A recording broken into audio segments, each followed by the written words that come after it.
look for more done-for-you packages. 34% of Americans in 2018 visited one of our managed services. Forbes 3 years in a row quoted, "Income Store is an expert at generating home or business revenue." If you'd love to explore how to check out adding revenue to your home or business, just go to incomestore.com. That's incomestore.com. It's news, opinion, insight. It's AM 560, The Answer. WIND, Chicago. It's an offer they can and might refuse. I'm Dave Anthony, Fox News. The lawyer for the whistleblower who sparked the impeachment inquiry is offering to have his client answer Republicans' questions in writing under oath. But the top GOP congressman on the House Oversight Committee, Jim Jordan, says written answers are not sufficient to probe all the relevant facts and to cross-examine. President Trump keeps hammering away. The whistleblower should be revealed because the whistleblower gave false stories. Some people would call it a fraud. I won't go that far. Democrats keep insisting the president violated his oath, asking Ukraine's leader to investigate the Bidens. Elliot Engel chairs the House Foreign Affairs Committee and told ABC's This Week. Congress is there to prevent the president from doing things that are illegal. Democrats say they'll soon make public transcripts from private depositions, while more testimony is scheduled behind closed doors. This week, 11 more closed-door depositions. 4 today, unclear if any will show. Most are expected not to come willingly. That's Fox's Griff Jenkins. Iran keeps violating the international nuclear deal President Trump pulled the U.S. out of last year. A Iranian official says they're operating twice as many centrifuges as before that can enrich uranium faster. This on an anniversary being celebrated there, not here. Fox's Simon Owen explains live. A crowd outside the old U.S. Embassy in Tehran burning the American flag and chanting "Death to America." This 40 years to the day since the start of the embassy hostage crisis, when Iranian students took over the building on November 4th, 1979, and 52 Americans were held for more than 14 months. Today, outside the building, the commander of the Iranian army making an appearance, calling the U.S. a scorpion and saying the Trump administration only wants Iran's surrender. Dave? Simon McDonald says a new CEO after the fast food giant's board of directors voted Steve Easterbrook out for having a consensual relationship with an employee against McDonald's policy. America's listening to Fox News.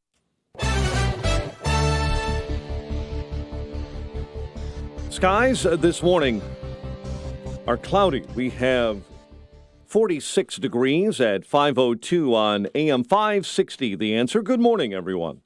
I'm Mike Scott. Authorities are investigating after a man fell off a roof to his death over the weekend on Chicago's north side. The fall happened in the 2400 block of North Oak Park Avenue. The death ruled an accident. Multiple employees are out of a job at a Naperville Buffalo Wild Wings after some customers claimed they were asked to move to another table because of the color of their skin. The sports bar franchise says the workers, after an investigation, were fired following an internal probe into the October 26th incident. There's new leadership at McDonald's. The fast food giant has fired CEO Steve Easterbrook for violating company policy involving a recent consensual relationship with an employee. Easterbrook became CEO in March of 2015. He's being replaced by Chris Kempczynski, most recently served as president of McDonald's USA. Another scandal surrounding Illinois House Speaker Mike Madigan. According to a published report, the son of the speaker invited a suburban mayor to a fundraiser for his father around the time he was trying to convince that suburb's officials to hire his insurance company. Sun-Times cites an August 27, 2018 email from Andrew Madigan to Alsip Mayor John Ryan, inviting him to a $500 a ticket Mayors for Speaker Madigan event. The email came after year-long discussions on how Alsip might hire Alliant Mesereau Insurance Services, where Andrew Madigan is an executive. Newspaper previously reported several southwest suburbs have been recently targeted by FBI sweeps as part of a wide-ranging probe, including the use of Alliant Mesereau. 5:04 on AM 560. Turning to other news this morning, a small plane running out of fuel en route to a Wheeling airport made an emergency landing on a golf course in the northwest suburbs Sunday afternoon. Around 2:45, pilot and their student were flying back to the executive airport in Wheeling when they realized they were running out of fuel and wouldn't make it back. They landed just short of the 13th green on the Glen Club course. A 13-year-old girl is in stable condition this morning. Following a shooting on the west side, the teen was on the sidewalk in the 1600 block of South Holman when two got out of a burgundy-colored SUV and opened fire. A Markham man is arrested and facing DUI charges following a crash that injured two state troopers on I-57 on Chicago's far south side. Authorities say the troopers were conducting a traffic stop yesterday near 119th Street when a Chrysler being driven by Clarence Junius hit a squad car, caused a chain reaction crash. Both troopers and two in the SUV were hospitalized with non-life-threatening injuries.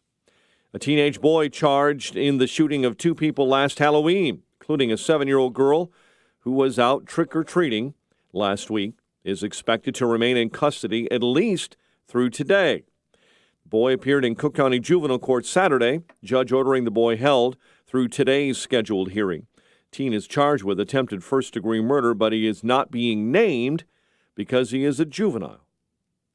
Police are questioning a security guard following a deadly shooting in the Roscoe Village neighborhood. Mario Dingillo got into a fight in the 2300 block of West School before a security guard from a nearby bar opened fire, shooting and killing Dingillo. A former suburban probation officer has been sentenced to a year in jail after admitting to an inappropriate sexual contact with a woman who was on probation. DuPage County State's Attorney's Office says 34-year-old Christian Nunez of Oswego pleaded guilty to felony official misconduct and custodial sexual misconduct. He was arrested after the woman reported what happened. Patrick Kane scored 24 seconds into the extra period, giving the Blackhawks a 2-1 win over the Ducks in Anaheim, but Kane credits their goaltending with the win.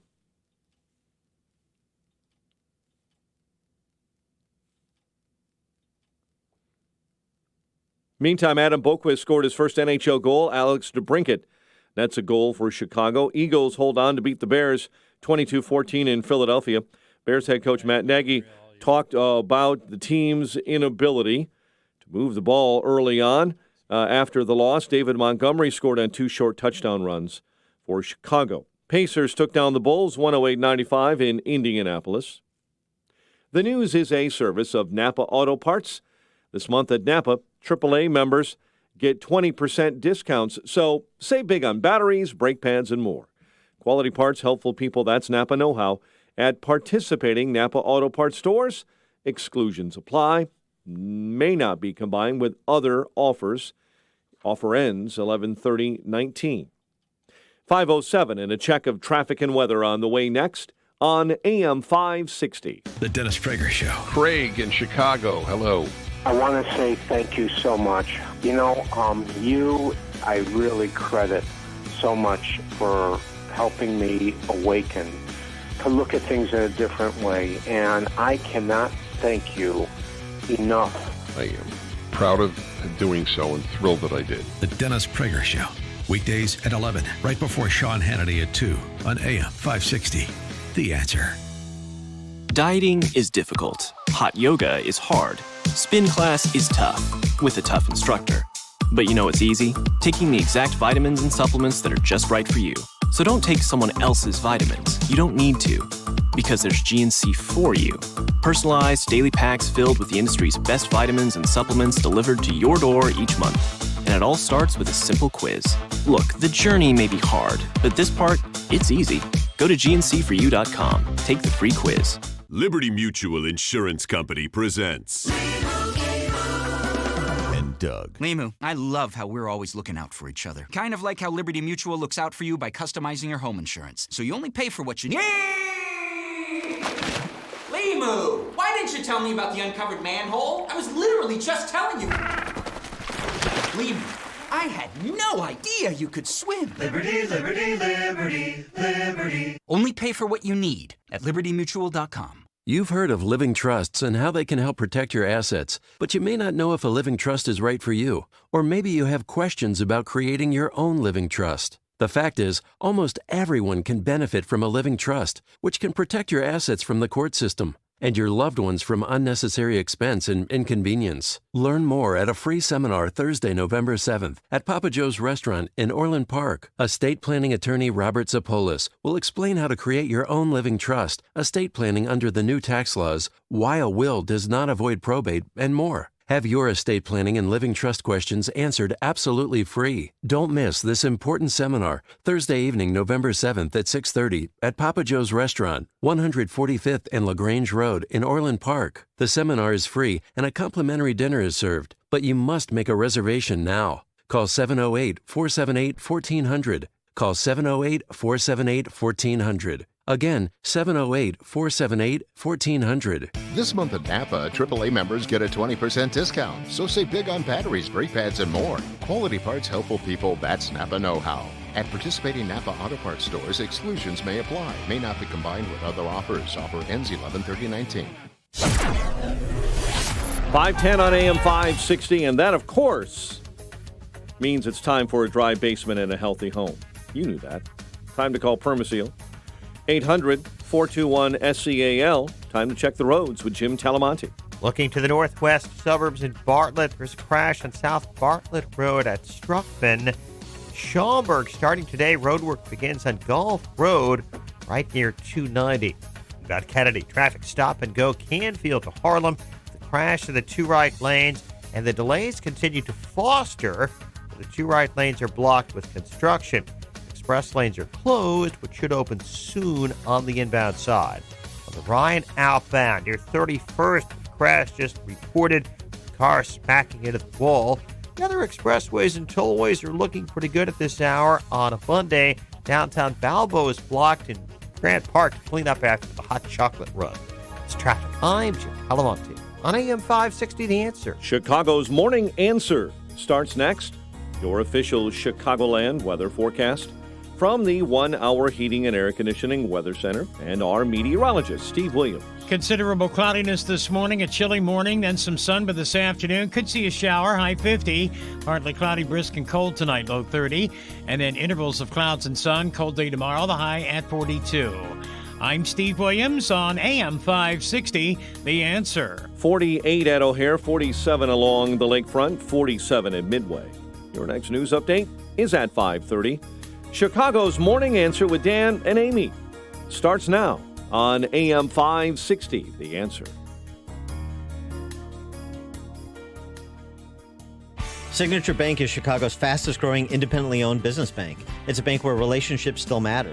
Signature Bank knows your name and your story. I'm Dan Proft, and I know this because Signature Bank is my business bank. I'm Larry Nora, founder and CEO of You Store It, a network of award-winning self-storage facilities in the Chicago area, and a customer of Signature Bank. We've developed over 70 storage centers throughout the city and suburbs, and our business continues to grow. We need a bank who understands the neighborhoods and communities where we are making investments. We found that in Signature Bank. They know this city and its neighborhoods because they are based right here in Chicago. Finding a local banking institution like Signature Bank has been critical to the success of You Store It, and we look forward to a long-term relationship. Signature Bank is looking for their next success story. To learn more about turning your business vision into reality, visit signaturebank.bank. Signature Bank, helping local businesses succeed. Member FDIC, Equal Housing Lender. Tasty Catering invites you to come together this holiday season and celebrate with great food and great company. Since 1989, Tasty Catering has been planning memorable holiday office parties all over Chicagoland and bringing your team together this year in the spirit of the season. Their delicious holiday menu at tastycatering.com features all the amazing appetizers and entrees, savory side dishes, and decadent desserts that you'll need for the ideal holiday office party. From elegant plated dinners to casual company buffets and festive cocktail hours. Stop by their Elk Grove Village Kitchen and meet their award-winning catering family and sample some of their new and classic holiday menu dishes. The experienced holiday events team is ready to take you step by step through the planning process, simply and stress-free. Don't delay. Call Tasty Catering at 847-593-2000 or view the holiday menu online at tastycatering.com. That's 847-593-2000. tastycatering.com. Holidays. Gather, eat, and enjoy together. This is Dan Proft for townhall.com. You don't hear it enough. You do an incredible job. The people of this country know it. And the people of this country love you. That was President Trump's message to police officers in his recent address to police chiefs from across America. He used the backdrop of Chicago, the most violent big city in America, and perhaps its most anti-Trump, to contrast his values with those of leftist enclaves like Chicago. Trump recognized a Chicago police officer recently injured in the line of duty, declaring, "An attack on law enforcement is an attack on all Americans." He also took direct aim at Chicago's sanctuary city dogmatism, announcing, "I will never put the needs of illegal criminals before I put the needs of law-abiding citizens." It's very simple to me. His message was very simple indeed. Trump stands with law enforcement and the law-abiding. His detractors do not. I'm Dan Proft. The Pepperdine School of Public Policy. Learn more at publicpolicy.pepperdine.edu. This hourly segment is brought to you by the Money Hour radio show, Saturday afternoons at 3 on AM 560, The Answer. Brought to you by Pearshell Financial Group. This is Chicago's Morning Answer with Dan Proft and Amy Jacobson on AM 560, The Answer.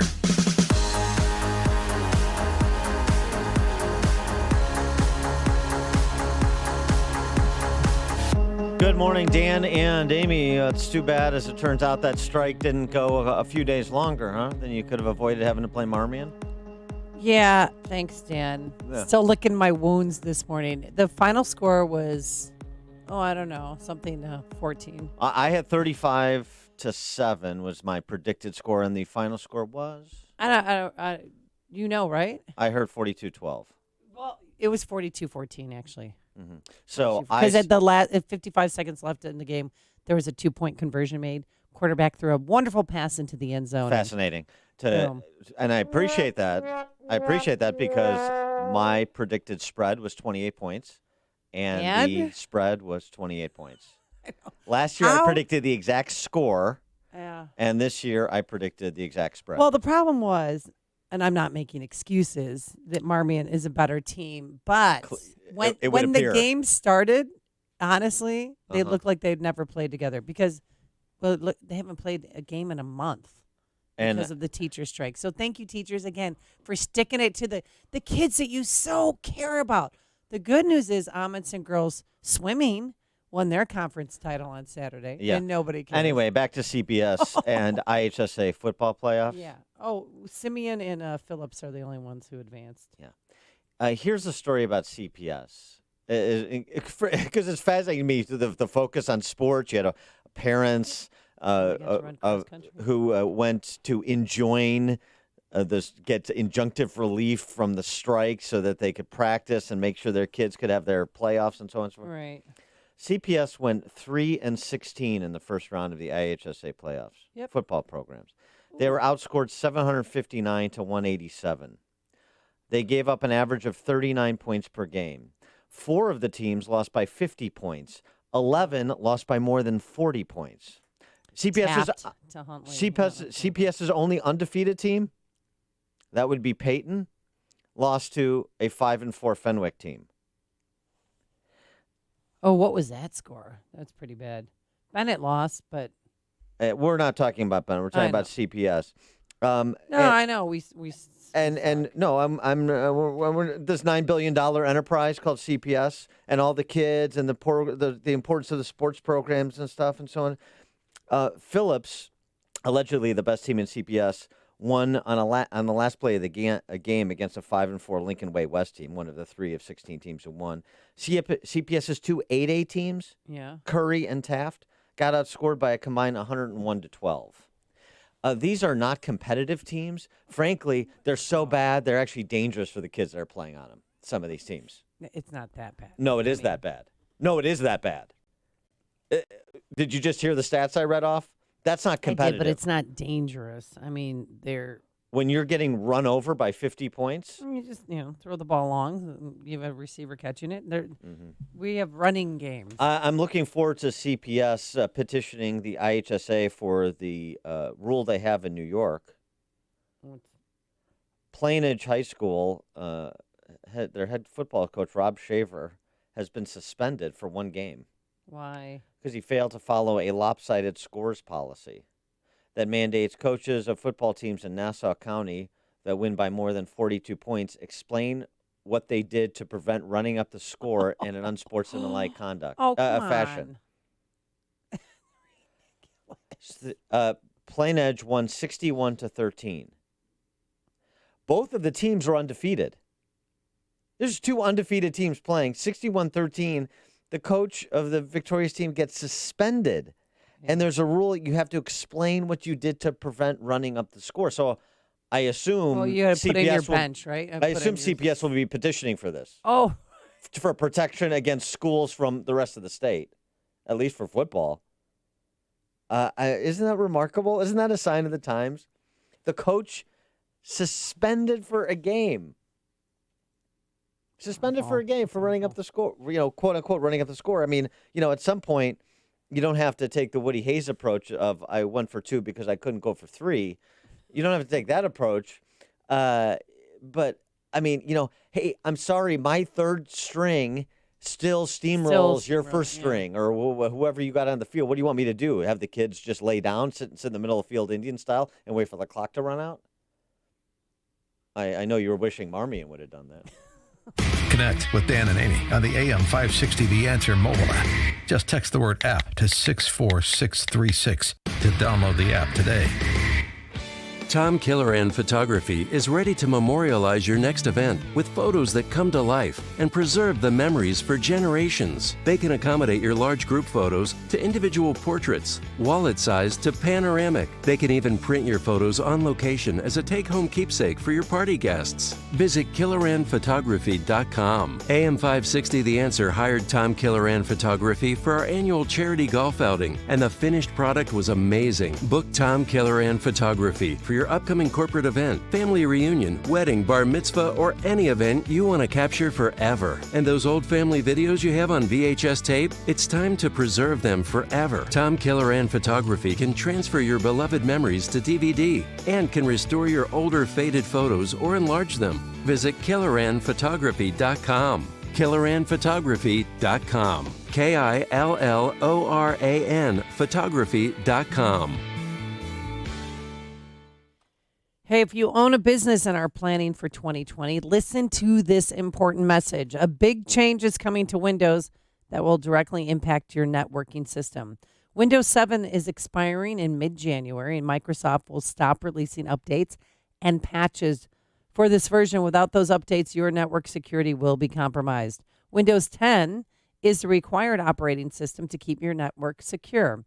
Turnkey IT can keep your business's information, employee information, and customer information safe with a free security audit, which is normally valued at $600. They'll even recommend a complete strategy that offers protection for your company's data and network. You've heard the Turnkey IT name for a long time on AM 560, and they're just like you, a locally owned business that understands the needs of other local businesses.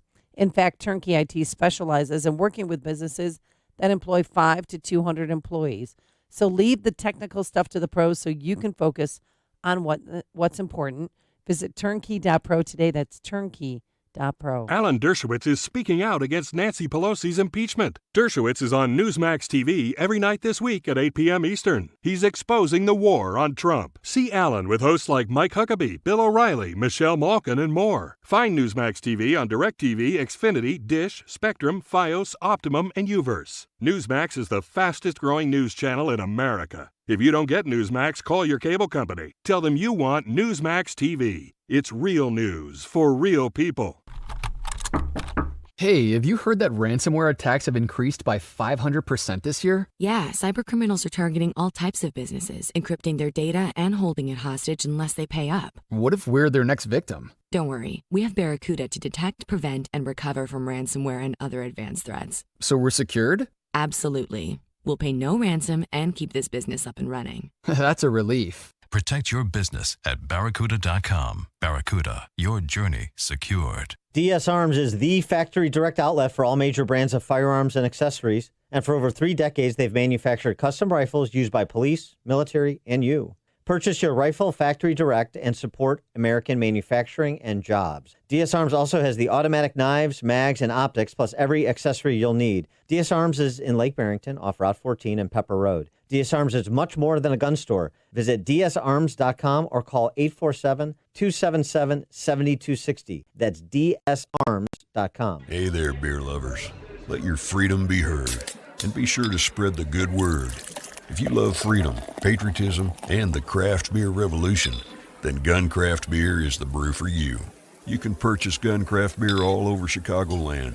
For a list of locations, visit guncraftbeer.com. And be sure to follow Gun Craft Beer on Facebook and Instagram.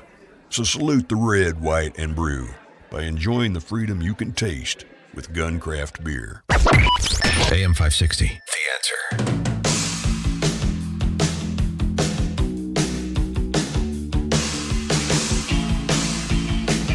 Good morning, Dan and Amy. We did a Freedom Summit this past Saturday. Bob from Buffalo Grove was there, and now Bob from Buffalo Grove is on the phone. Bob, oh, hi, Bob. You're on Chicago's Morning Answer. It was great to see the both of you, and also some of the other people like Sean and Verlon and a few others, your staff. Yeah. And I heard some exciting news at the event. I want to congratulate both of you. It was announced at the Freedom Summit that your contract was extended. That's right. That's right. Amy's So locked up for congratulations. decades We're going to be hearing more of you. Thanks. We're going to be hearing more of you. As a signing bonus, I got a new used minivan. Thanks for the Very call, Bob. exciting. Appreciate that. Good to see you. Thanks. Amy's in the Bryce Harper range. I can't really disclose the details, but it's Bryce Harper range.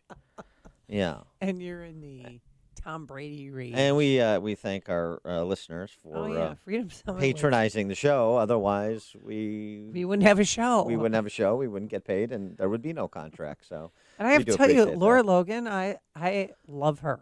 She'll be making news in the next coming days. I'm not going to say what's going to happen, but you'll be hearing from her. Laura Logan, Sean Hannity, Sebastian Gorka, Rusty Reno, Molly Hemingway, Carrie Severino, authors of Justice on Trial, the Kavanaugh book. Yeah, it was a star-studded spent cast. Some time with him. Very nice. Ed was there. Will, don't call me Wilt Chamberlain from Human Events, also there. It was great. Michelle Malkin, she was at breakfast. She was the breakfast speaker. So yeah, it was a great lineup. And I mentioned it at Freedom Fest Summit. No, it's called Freedom Summit. Family Freedom Air You Breathe.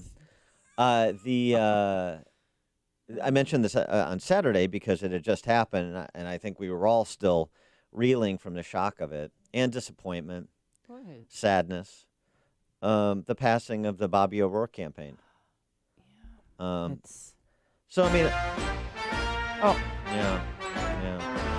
He had such high hopes. Remember on Vanity Fair when he revealed that he was born to run? I know, and I think this is a moment of personal reflection for all of us because just as Bobby O now needs to figure out what he was actually born to do, we look forward to his second act. I, for one, was looking forward to at least a couple of more months of Third Reich comparisons to the Trump administration, even as he actually proposed National Socialist policies like gun confiscation and eliminating your houses of worship. And that people would just voluntarily hand in their alleged assault rifles.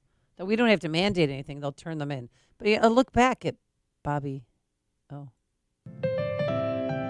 I'm running to serve you as the next president of the United States of America. We are truly now, more than ever, the last great hope of Earth. Hell yes, we're going to take your AR-15, your AK-47. I love you too. Thank you all. You're a rock star. No, there's just so many great people. This country was founded on white supremacy.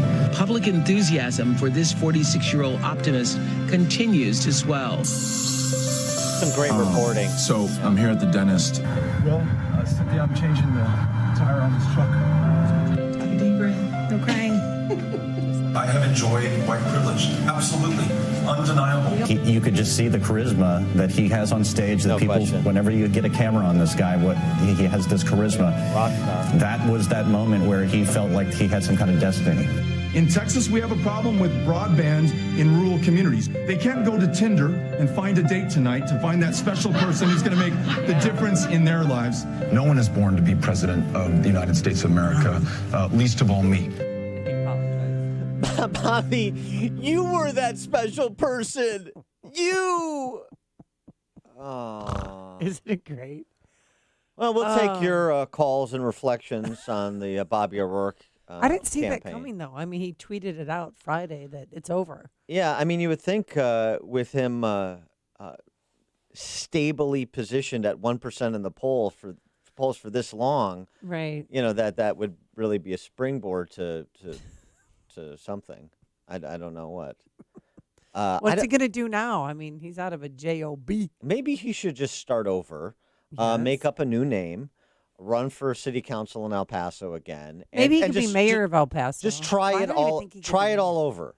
Do it all over. I'm telling you, when I was in El Paso and I went to his event, there were 10 people there. Now, granted, it was 104 degrees out, but 10 people, that's bad. 10 people looking for broadband so they can get on Tinder. Coming up on Chicago's Morning Answer. Oh, anti-police thuggery in Manhattan, well, Brooklyn to be specific. We'll tackle it at 5:38. But first, let's head straight into the newsroom. Here's Mike Scott. 46 degrees at 5:30 on AM 560 for White House officials who were scheduled to give up depositions in the Trump impeachment inquiry will not be showing up. Officials are reportedly planning to skip today's closed-door sessions. Democrat presidential candidate Tulsi Gabbard says she's worried the impeachment process will become even more divisive. The Hawaii congresswoman warns that it could happen if the process moves forward in a hyper-partisan way by Democrats. This impeachment proceeding is a very serious thing, and leaders in Washington need to take it for the seriousness that it is. Meantime, more than 13,000 set a record by attending this year's Democrat fundraising dinner in Iowa. The candidate with the most supporters, apparently South Bend, Indiana Mayor Pete Buttigieg. Large crowds came out as well for California Senator Kamala Harris. As a United States Senator meant taking on Jeff Sessions, taking on Bill Barr, taking on Brett Kavanaugh. The crowd broke the previous record set back in 2007 when Barack Obama had his breakout moment. Iran commemorating the 40th anniversary of the U.S. Embassy hostage crisis. On November 4th, 1979, Islamist students seized the U.S. Embassy in Tehran after President Jimmy Carter allowed the ousted Shah of Iran to travel to the U.S. for medical treatment. Oklahoma is letting 527 people out of prison today, all serving time for low-level, nonviolent offenses. State lawmakers there say is the largest single-day commutation in American history. The CDC says at least one person is dead from a salmonella outbreak linked to ground beef. So far, there have been 10 known salmonella infections across 6 states. The death happened in California.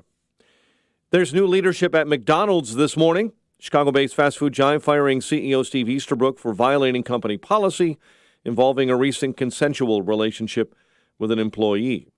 Multiple employees are out of a job at a Naperville restaurant, Buffalo Wild Wings, after some customers claimed they were asked to move to another table because of the color of their skin. Chicago priest is back in the active ministry after being accused of sexual abuse more than 2 decades ago. Sex abuse survivor Larry Antonson spoke out against the move to reinstate Father William McFarlane. Who did the investigation? Not the police, not law enforcement, the church. So what does that tell you? Well, it's not exactly true, according to Cardinal Blaise Cupich, who announced over the weekend McFarlane had been reinstated after an investigation by state authorities and the Chicago Archdiocese. Blackhawks 3-2 winners over the Ducks in Anaheim. Eagles beat the Bears 22-14. Pacers took down the Bulls 108-95 in Indianapolis. The news service of Napa Auto Parts. This month at Napa, AAA members get a 20% discount, so save big on batteries, brake pads, and more. At participating Napa Auto Parts stores, exclusions may apply, may not be combined with other offers. Offer ends 11/30/19.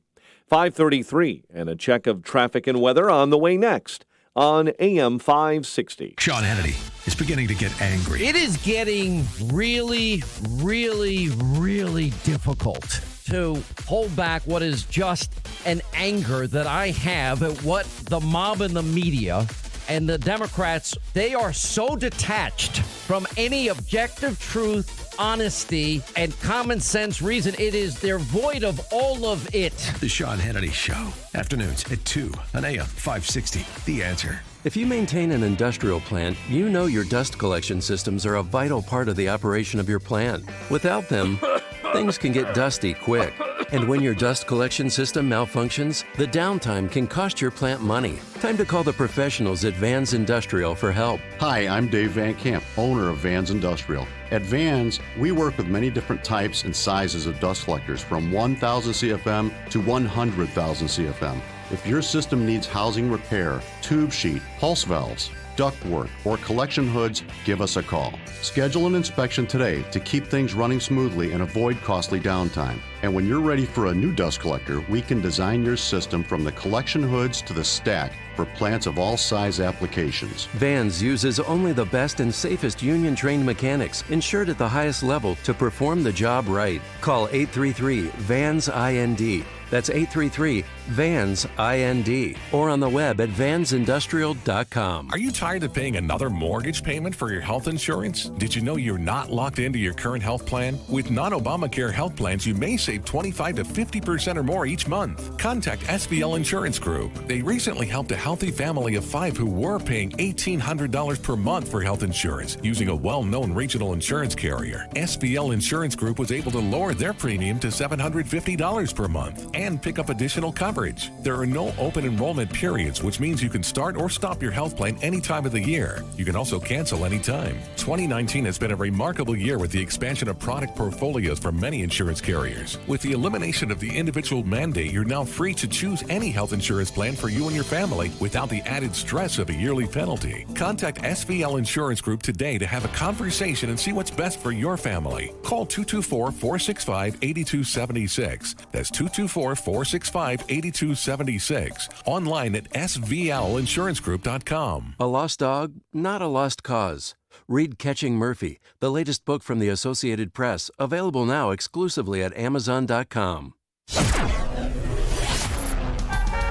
536 AM 560 Traffic Center time with Jim Talamonte. Inbound Kennedy traffic is jammed. Cumberland to Harlem, where a crash blocks 2 right lanes. It's 32 minutes O'Hare to downtown. Outbound 22 with traffic getting heavy approaching 190, and we are seeing delays now at westbound 190 River Road to Manheim with traffic headed into O'Hare. Edens is fine. The Eisenhower as well. Inbound Stevenson got 4 or 5 minutes worth of delays right now in pockets between Central and Ryan. About Ryan, just a tad congested approaching downtown. Bishop Ford, traffic's getting a bit congested approaching the merge. No tollway delays to report right now. I-80 is looking good. No problems. Report in Northwest Indiana. That's traffic. I'm Jim Talamonte on AM 560 The Answer. Chicago's Morning Answer continues next. Your official Chicagoland weather forecast. From our 1-hour heating and air conditioning weather center, chilly day ahead. We'll have clouds, about a 10% chance of a sprinkle throughout the day, especially in the afternoon. Well, I'd suggest ranking up today because it gets colder and wetter through the week. High 50 today, 30 overnight, 42 tomorrow, Wednesday, cloudy, chilly with an afternoon shower, high 47. Currently 48 at O'Hare. Next news coming up at 6. And Chicago's Morning Answer with Dan and Amy continues next on AM 560, The Answer. Watch today's show live right now on the Income Store live video stream at 560theanswer.com. Only the biggest stories, only the biggest guests, and only the biggest opinions. This is AM 560, The Answer. Top of the morning, Dan and Amy. I want to get to the unrest in Brooklyn, but we are taking your calls all morning. Highlights from Bobby O'Rourke's presidential run. It was just a surprise. I mean, it came out in a tweet. We deserve so much more than just a tweet, Beto. Chip in St. Charles, you're on Chicago's Morning Answer. Yes, I would like to thank Bobby O'Rourke for saying what all conservatives have known forever. that if the Democrats ever can do it, they are going to confiscate all your guns. There's no question. Thanks for the call, Chip. Bobby O did a lot of heavy lifting for conservatives by expressing what so many Democrat socialists believe, but are afraid to say, unwilling to say, because it's so politically unpalatable about guns, about religious liberty, about so many topics, which is why I, for one, will miss him. We have to clearly see at this point that we do not have the means to pursue this campaign successfully. And the best was President Trump. Beto, did you hear? Beto. Poor pathetic guy. He was pathetic. Richard in Blue Island, you're on Chicago's Morning Answer. Yeah, I just, if Beto was born to run, didn't he plagiarize Bruce Springsteen? Yeah. Sure. If he was born to run, is he saying that he's a tramp? Oh, and then the Tramps worst, like us. Yeah, he said that, and Nice, then he Richard, went on an thanks. apology tour for saying that to Vanity Fair. Like, I didn't really mean that I was born to run. I didn't mean to look like an elitist. I'm sorry, I'm white. I mean, that apology tour he went on was pathetic. See, the reason, yeah, well, sure. Craig in Mount Greenwood. Listen, Dan, that whole situation with the war is a good example of how the media, corrupt leftist media, they see a young leftist punk who has no possibility of being a president, but they love what he said. They prop him up and promote him and everything like that to be president because he's going to come in and take away your AR-15s and take away this and that. It just goes to show you how corrupt they are and everything. They take a punk like that and build him up. Well, thanks for the call, Craig. Although he did almost beat Ted Cruz in the Senate race in Texas. It's another big win for the media. Another example of the media's great insight and who's got real staying power and star power. Rock star, like your friend called him. Paula Ferris. Well, everywhere when she was assigned to cover him, everywhere they went, people are throwing themselves at him. Sure, no question. Every single person that was actually supporting him for president was covered in that one interview. It's fantastic. And then later on in his political career, nobody was at his get-together he had in the park. Well, you had P-Butt got in the race and took some of the steam away, too, because then the media moved over to Mayor Pete. Yeah. Mm-hmm. But it's a problem because now, well, you probably do, but I don't know, not with the same verve.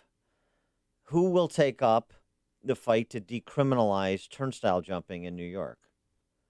That was made to order for Bobby O. I don't know if Elizabeth Warren or Bolshevik Bernie. Have you ever jumped the turnstile?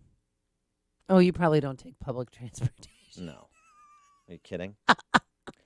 I always tell my kids, do not jump the turnstile. So a couple of weeks ago, this went viral because it was videoed. Some guy jumps the turnstile, gets on the subway. A bunch of cops come onto the subway car and arrest him. And it was seen as like, oh, they brought overwhelming force and they use violence and so on and so forth just to arrest this scofflaw. And it was way over the top. I watched the video. You bring overwhelming force. That's what police do. And they didn't beat him up or anything. They arrested him because it turns out that jumping the turnstile, not paying the fare, is illegal. Yeah. But that could change if these protesters that were out in force over the weekend have their way. Free transit! Free transit! Free transit! Free transit! Free transit! Free transit! They want free transportation. Yeah, they want free transit. Yeah, that's in case you weren't picking that up. Yeah.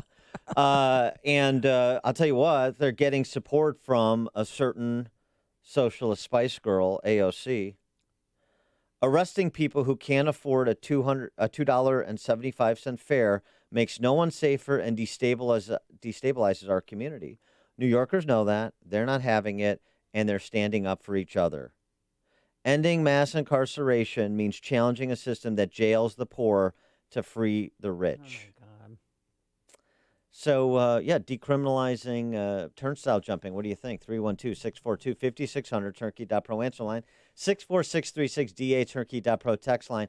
Would that be consistent with Chicago/Brooklyn values, including some other observations that the mob was kind enough to share. I spell racist, NYPD. I spell racist, NYPD. I spell racist, NYPD. It's not phonetic. I smell it's not, racist? how do you spell racist? NYPD? I'm sorry. Yeah. Oh. You hear Yanni? What? Yeah. And then you had one of the protesters was kind enough to explain in a little bit more detail. The police has been brutally, extremely violent towards black kids for hopping $275, for skipping the $275 fare when they make millions of dollars off the MTA's funds. And we're against the brutality of the police in the black community, and especially with black kids. That's why you're here. This affects me. I jump every day. That's why I'm here. See, she's there because she doesn't pay the fare every day, and so she's standing in solidarity with other people who get to pick and choose what they pay for or not. Also, as you heard, she's an expert in the MTA's finances. They make millions of dollars on these fares. Yes, you won't be surprised to learn, much like the CTA, the MTA is not exactly, or would not exactly be, a going concern if it were in the private sector. Right. The idea that $2.75 fares pay for operations and the maintenance of the infrastructure of the MTA in New York is, of course, comical. Tom in Deer Park, here in Chicago's Morning Answer. Yeah, good morning. That's definitely good news with Bobby O'Rourke out of the race. But just because he's out, don't think for a second that it's not Plan A to come after the guns. It's a long-term goal.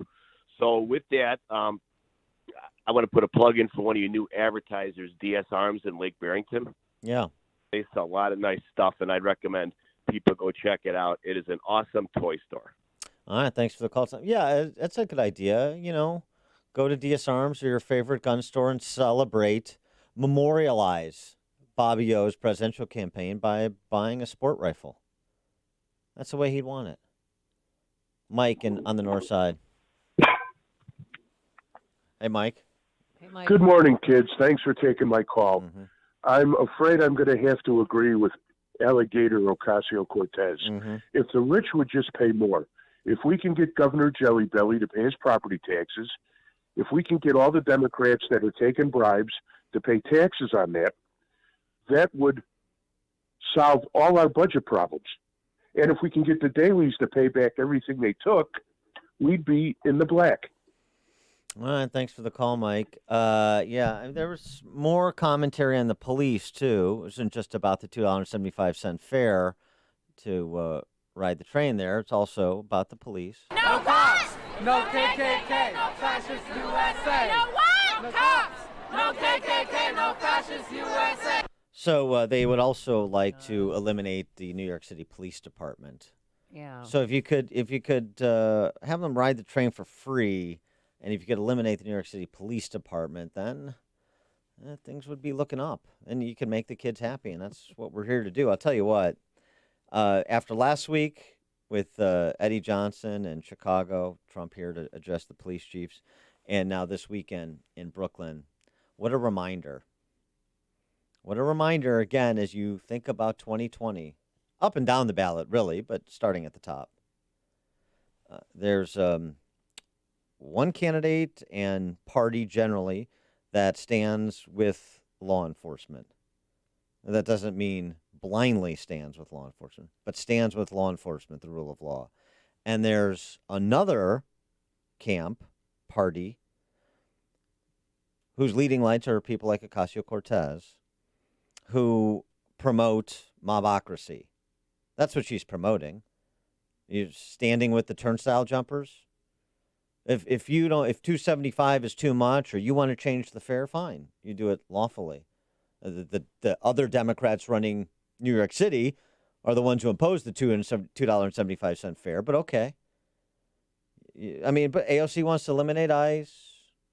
She's not the only one. Open borders. And she's providing air cover and rhetorical support for the mob that was out in Brooklyn the other night. So there's your choice. It's one way to crystallize it. Marvin in Burlington, Wisconsin. Good morning. Nice to talk to you. I would just wonder what the percentage of the people who cannot afford $2.75 fare in Brooklyn are paying any income taxes whatsoever, whether it be federal, state, or city tax, 8% in New York City. And if they're not paying and they're getting that break already, and they're the ones using the mass transit, why shouldn't they pay? I mean, when is enough for them to take people who are paying? They're running everybody out of that state. What's it going to be? I mean, it's how much of a break do they need? And when are those Republicans going to start to stand up and say, hey, listen, everybody needs to pay something. Everybody needs to pay something because there is absolutely no appreciation for anything. It's gone. Thanks for the call, Marvin. Literally, the fact that they had a rally for him because he couldn't pay $2.75. No. This wasn't for him. This was for them. Literally a free rider problem in New York. Literally. Oh, yeah. And when they were protesting, they went from the street to the subway, and they all jumped the turnstile as they did so. I mean, you're talking about hundreds of people. And this is to be celebrated by AOC and others. This is civil disobedience. I don't like the price of something, so I'm just going to take it. That's what the left calls civil disobedience these days. And, of course, this against the backdrop of Trump announcing last week that he's changing his residency to Florida, or he didn't announce it, but he's effectively doing. Yeah. He filed notice of domicile change. A familiar concept to people in Illinois. And, de Blasio and Cuomo were all good riddance that, and see you later. And then he went to a UFC fight, and people booed him. Well, so what? I mean, that's sporting events. Well, but I know, but they booed him not because he's president, but because he's leaving New York. And who cares? Good for him. He's smart. Yeah, and those will be the same guys, by the way, Cuomo and de Blasio, who use the machinery of the state and the city to try to go after anybody who's changing their residency for as much as they can get for as long as they get. Same thing's happening in California. Same thing is happening in Illinois, and it'll start exit tax or something. It'll start to increase in pace. It's not an exit tax. I mean, effectively, is what it turns out to be. It's going after people, trying to harass them, extort them out of cash because they're taking their productive earnings, their productive capacity, the earnings from their production, and going elsewhere. So these deep blue states, the worst governed in the country, Jersey, New York, California, Illinois, are hemorrhaging population and hemorrhaging money, and that means the government is hemorrhaging money and they want it. Ann in Chicago, you're on Chicago's Morning Answer. Oh, hi, good morning. Thanks for taking my call. Sure. If people can afford $2.72 to pay the bus, why doesn't parents pay $3 a month? They can afford cell phones, they can afford this. Why can't they pay $3 a month for each kid in the school? Okay, I don't think $3 a month is going to cover it, but sure. $3 a month, yeah. I know what you're saying is, why doesn't everybody pay a little bit? Because the same people marching and breaking the law in Brooklyn are the same people who demand free this and free that and free college and debt forgiveness, and there's no consequences to my actions, and I deserve this and I'm entitled to that. Yeah. Okay. Well, that's one philosophy from which to choose in a year. You got a year from this day, that's one philosophy you can choose if you want. It's like a hot, steaming cup of information to start your day. It's Chicago's Morning Answer on AM 560. The Answer. Dieting is difficult. Hot yoga is hard. Spin class is tough with a tough instructor. But you know what's easy? Taking the exact vitamins and supplements that are just right for you. So don't take someone else's vitamins. You don't need to. Because there's GNC for you. Personalized daily packs filled with the industry's best vitamins and supplements delivered to your door each month. And it all starts with a simple quiz.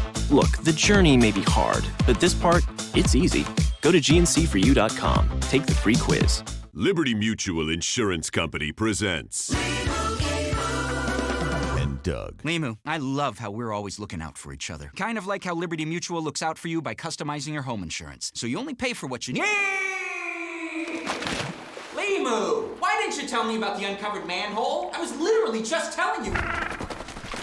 Limu, I had no idea you could swim. Liberty, liberty, liberty, liberty. Only pay for what you need at libertymutual.com. Dr. David Kolbaba. I know, the holiday season is coming right for us. It's coming right for us! Yep, but I gotta tell you about our special holiday survival event. So you want to make this year better and lower the stress and strain of it all? Well, it just might be what the doctor ordered at our holiday survival event, where we're gonna share some practical common sense strategies to make it all happen. I'm gonna cover it all, and of course have some fun. And you'll leave this event with awesome alternatives, making for less stress and more fun this holiday season. So are you up for something special? It's our holiday survival event, Saturday afternoon, November the 9th. Call our Health Quest radio hotline to make your reservation. Call 800-794-1855. Make this holiday season something to remember on the positive side of things. So live a life you will remember.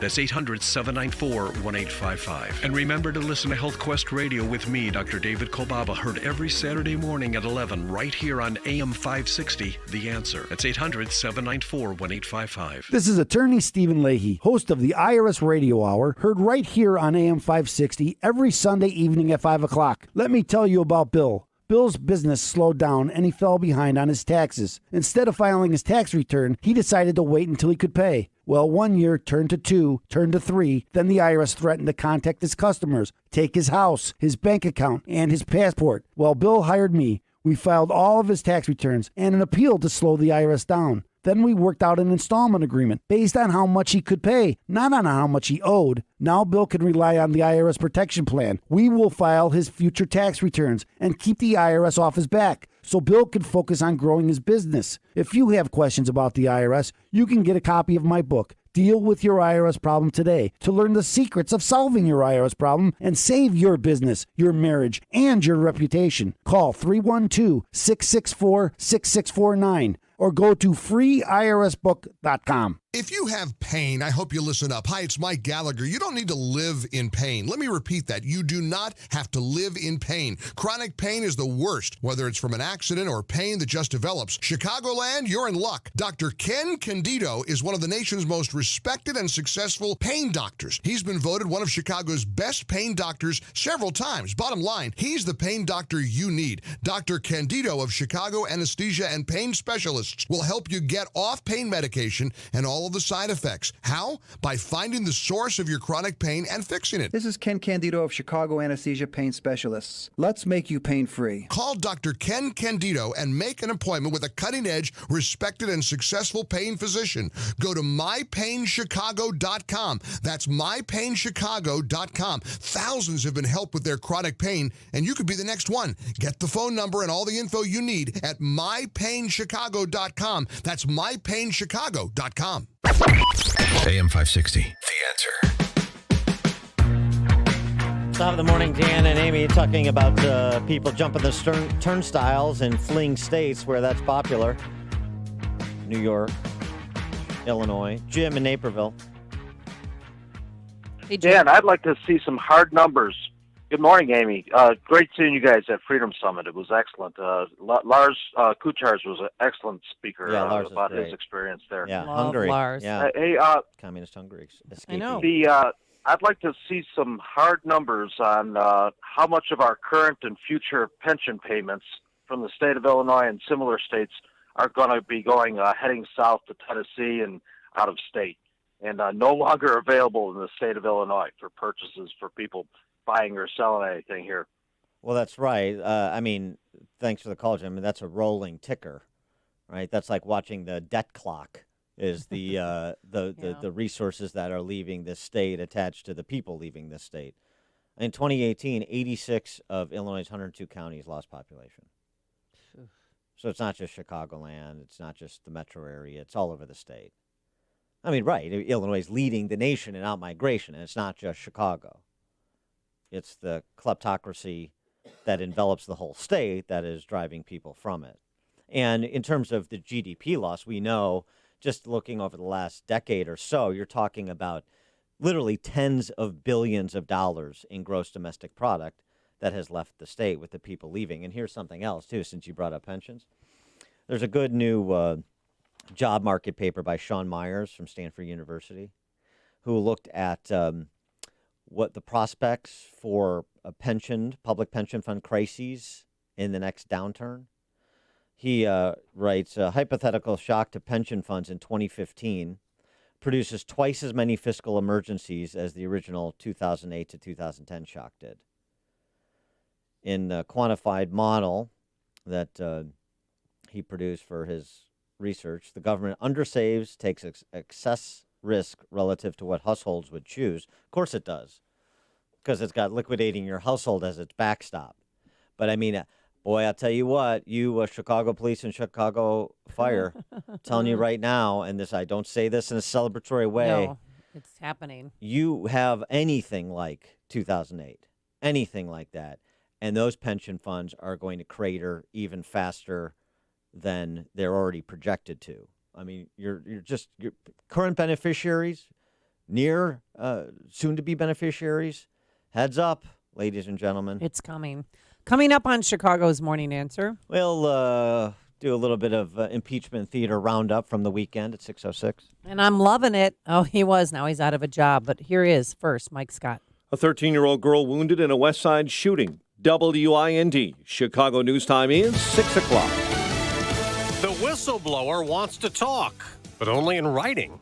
I'm Dave Anthony, Fox News. The whistleblower gave a false report. And because of that false report, people thought bad things were done. President Trump wants the identity revealed. The whistleblower isn't offering to give up a name, but is willing to answer questions. Fox's Rachel Sutherland live in Washington. Dave, the whistleblower's attorney says his client is willing to answer Republicans' questions in writing, under oath. Mark Zaid tweeted that he made the offer to Congressman Devin Nunes, the ranking member of the House Intelligence Committee, with the caveat that lawmakers could not seek identifying information. Congressman Jim Jordan, the top Republican in the Oversight Committee and a staunch defender of President Trump, released a statement saying written answers will not provide a sufficient opportunity to probe all the relevant facts and cross-examine the so-called whistleblower. Dave? Rachel, there are 4 more potential witnesses set to be questioned in private today. It's not clear if they will show up.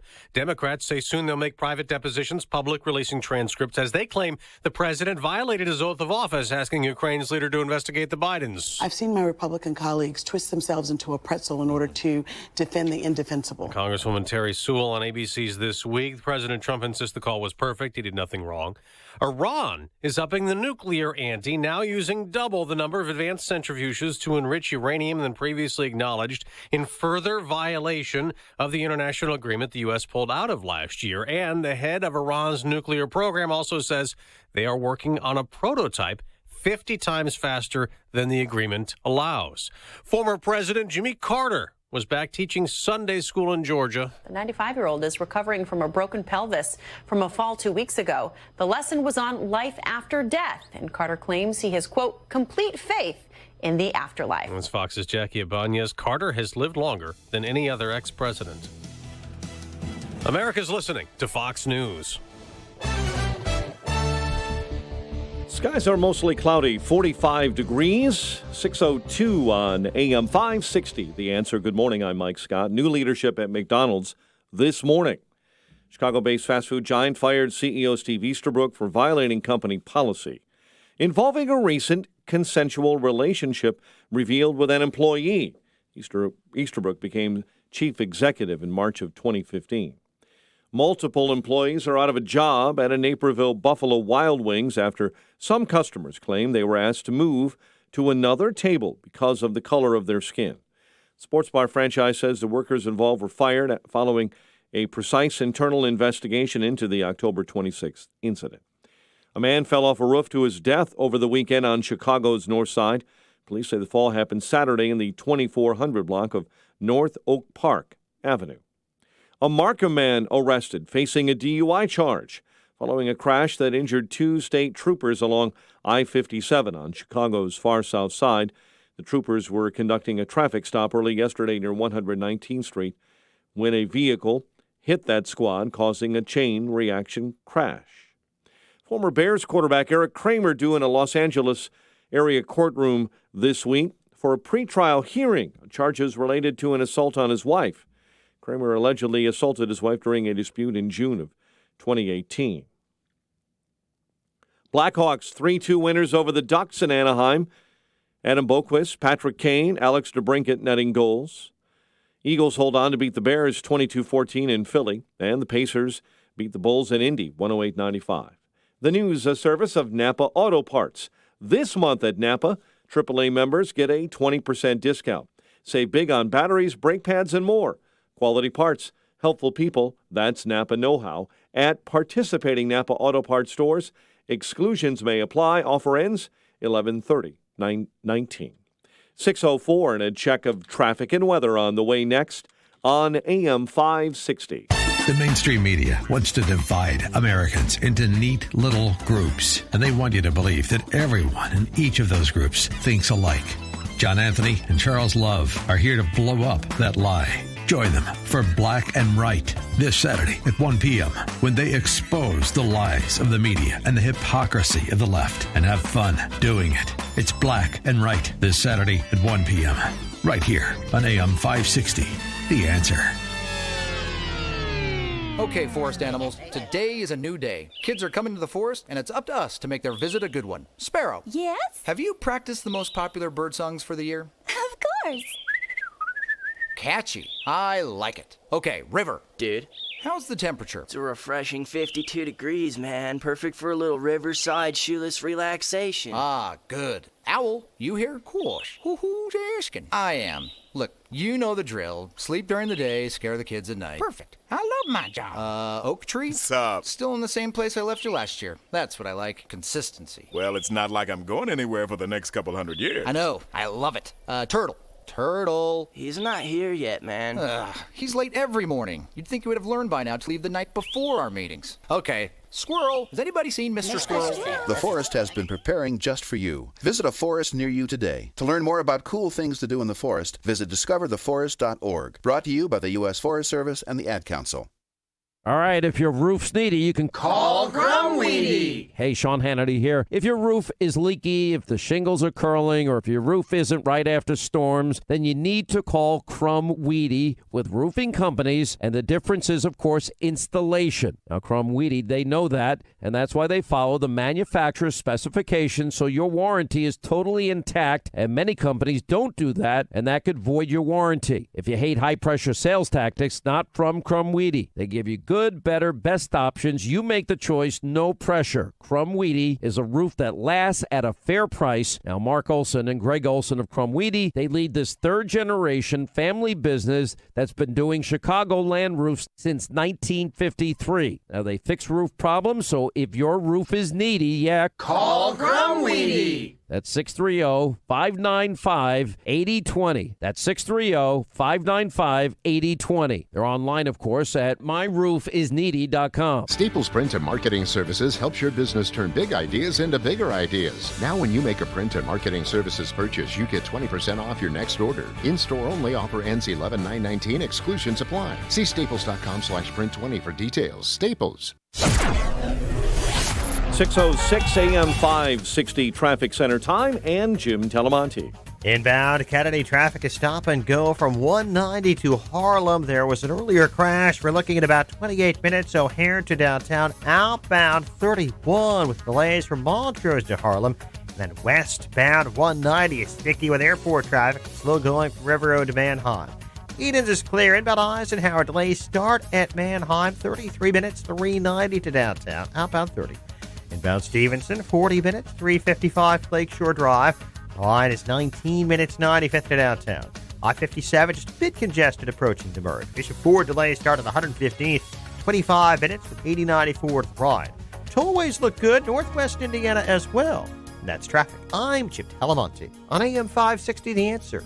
Chicago's Morning Answer continues next. Your official Chicagoland weather forecast from the 1 Hour Heating and Air Conditioning Weather Center and our meteorologist, Steve Williams. Clouds and chilly this morning. See some sun a little bit later on, but a shower in spots this afternoon, high 50. Partly cloudy, brisk and cold tonight, low 30. And then intervals of clouds and sun, a cold day tomorrow, the high at 42. I'm Steve Williams on AM 560, The Answer. 45 at O'Hare, 46 Lakefront. Next news at 6:30, and Chicago's Morning Answer with Dan and Amy continues next on AM 560, The Answer. Don't miss the ammo event this weekend at Shoot Point Blank. Pick up great deals on ammo, like 50 rounds of 9mm as low as $10.99 per box. The more ammo you buy, the more you save. Load up this weekend at Shoot Point Blank's ammo event. See store for details. This is Chicago's Morning Answer with Dan Proft and Amy Jacobson on AM 560. The Answer.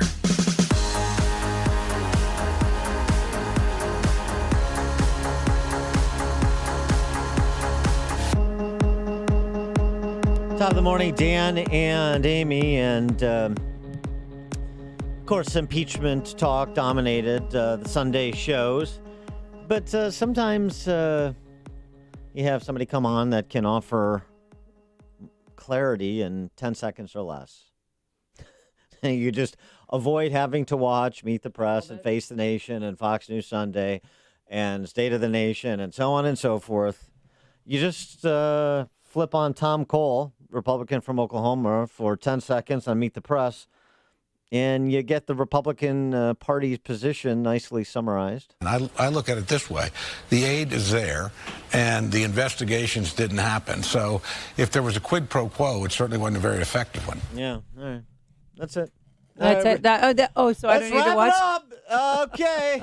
That's cut, print. This thing's done. All right. Thanks, Tom. Nothing to see here. All right. Let's break it up. Well, we're learning. Get on to bigger and better things.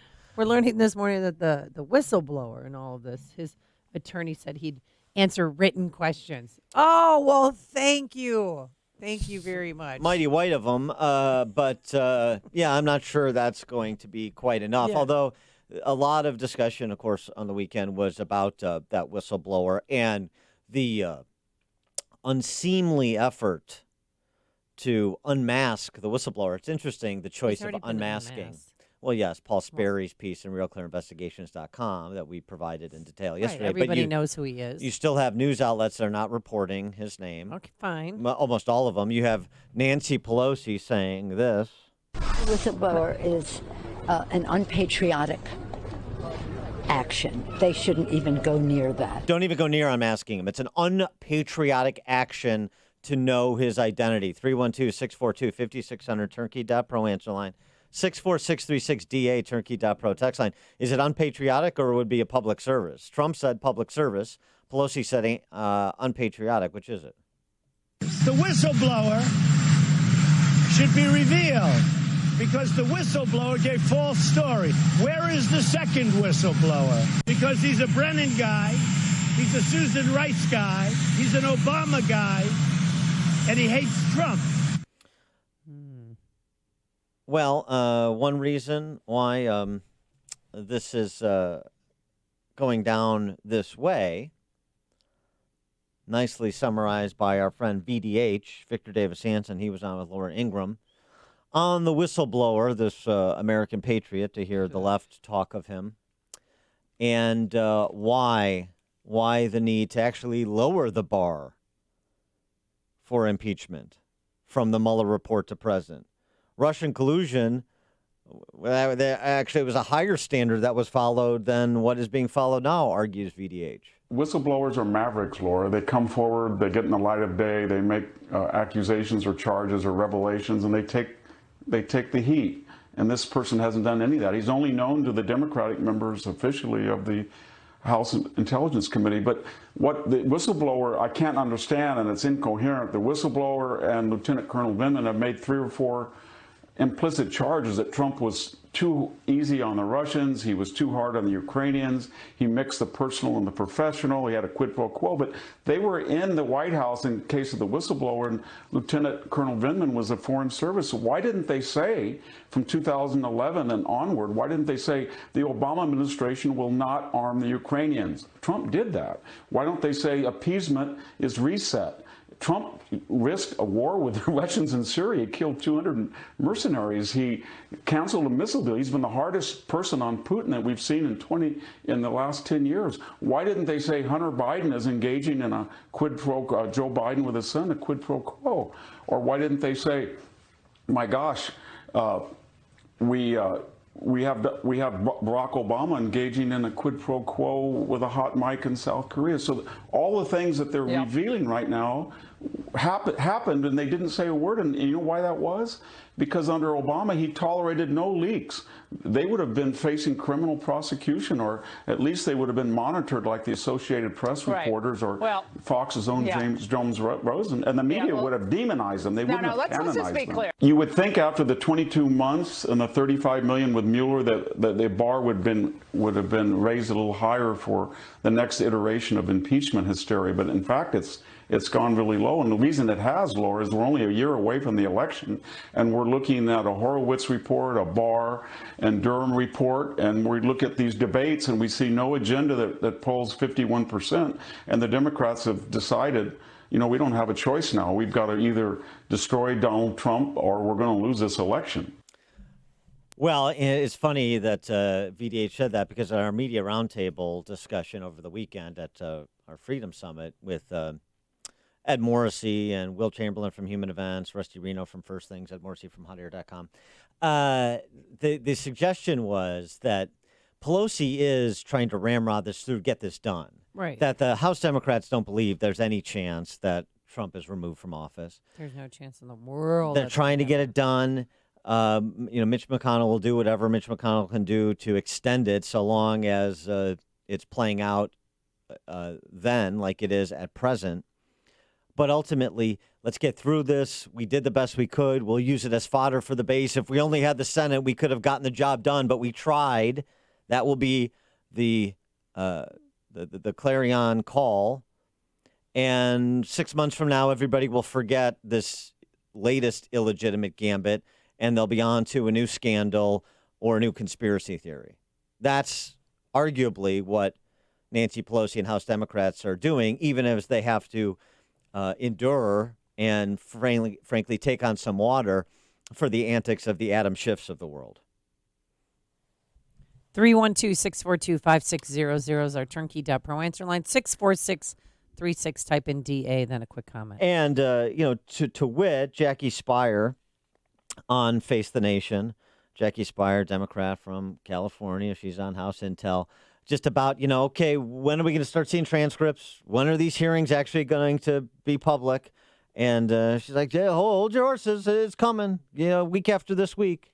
We have one more week of interviews that will take place, and then I'm pretty confident we're going to move into a public hearing setting in which the House Intelligence Committee, along with the Foreign Affairs Committee and the Oversight Committees, will start to place in the public's hands the information. I also think the transcripts are going to start to be released next week, and that's going to give the American people an eye on exactly what we have heard. And what we have heard is growing evidence of grounds for impeachment. Democrats are going to hold strong in terms of defending the democracy we have. And the question for the GOP is, are they going to put Donald Trump ahead of our country? And it's a nice try, Jackie. But it's funny, even some Democrats, one of the two who voted against the impeachment resolution on Thursday, Jeff Van Drew from New Jersey, said, we'll have the same president and presidential candidate who will be able to say he is exonerated. So I don't know how much we really gain from going further down this road of impeachment. Sensible. Also, Doug Schoen, pollster, Democrat, writing in thehill.com about the potential political harm to Democrats in swing districts. He writes, Democrats cannot and should not take their control of the House for granted. Several Republicans who lost by margins in 2018, such as Young Kim in California, Maria Salazar in Florida, have already declared their candidacy for 2020, and House Democrats must be mindful of how this apparently partisan impeachment inquiry will resonate with these voters. Yeah, and I'll tell you what, it's not just pundits and pollsters saying it. Jim Clyburn, the House Majority Whip, he said it as well. But, of course, very much like Spire, their cover story, it's their patriotic duty. But is it possible that this could have a negative impact on your party's prospects in 2020? Sure, it could. And that would make this whole process much more political than I would like for it to be. I believe that this whole process, to me, is about preserving this republic, protecting the democracy that we hold dear, and I do not believe that we ought to allow our political feelings to get in the middle of this. This country is worth saving, and I do believe that we are in a crisis, much like that Thomas Paine wrote about back in 1776 when he talked about summer soldiers and sunshine patriots.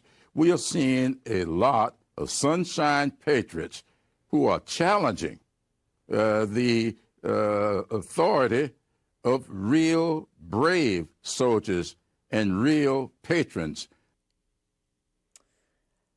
These indeed are the times that try men's souls, huh, Representative Clyburn? Yeah, the impeachment, if it hurts Democrats, that's making it too political. The reason it's going to hurt Democrats is it's because it's completely political. It's not criminal. There's no criminal act committed here. This is all politics. Yeah, so Jim Clyburn is groping in the dark for common sense, to continue his Thomas Paine reference, but none is to be secured. Clay in Downers Grove. Morning, Dan and Amy. I just wanted to say Nancy Pelosi needs to hand the crack pipe back to Hunter Biden, Sure. calling this unpatriotic. In this country, we're dedicated to the truth and to justice, and these politicians keep dancing around that fact. And Jeff Epstein did not kill himself. Thanks, guys. Thanks for the. Well, he didn't. Thanks for the Epstein kicker there, Well, Clay. he didn't, though. They had an independent autopsy reveal that he... Michael Baden. Michael Baden, Yeah, yes. so it was more consistent with a homicide, but that's disputed by the New York City coroner, isn't it? So, I mean, it's not... I don't believe the New York City coroner. I don't. Well, fine, but it's not definitive. His attorney saw him the day before, and they said he was upbeat, lively, ready to tackle this and hopefully win. And then he's dead 2 hours later. So who killed him? And how did it go down? They didn't have the cameras rolling outside his jail cell, so they shut those down first. A jail guard did and got paid off. He had a lot on the line. Prince Andrew, his nefarious activity, and other high-profile people. All right. I'm going with that. I'm not Alex Jones, but I'm telling you, I truly believe that Jeffrey Epstein was murdered. Okay.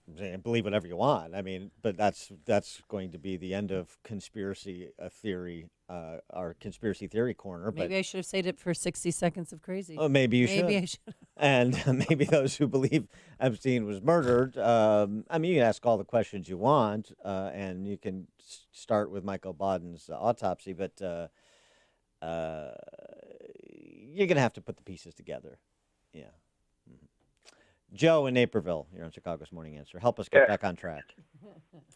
Yeah, the question was about the whistleblower being unmasked. I am actually a whistleblower. I blew a whistle on a Medicare fraud case, and you do not get shielded. Your identity does not get shielded at all. You have to become liable for what you're bringing the charges against.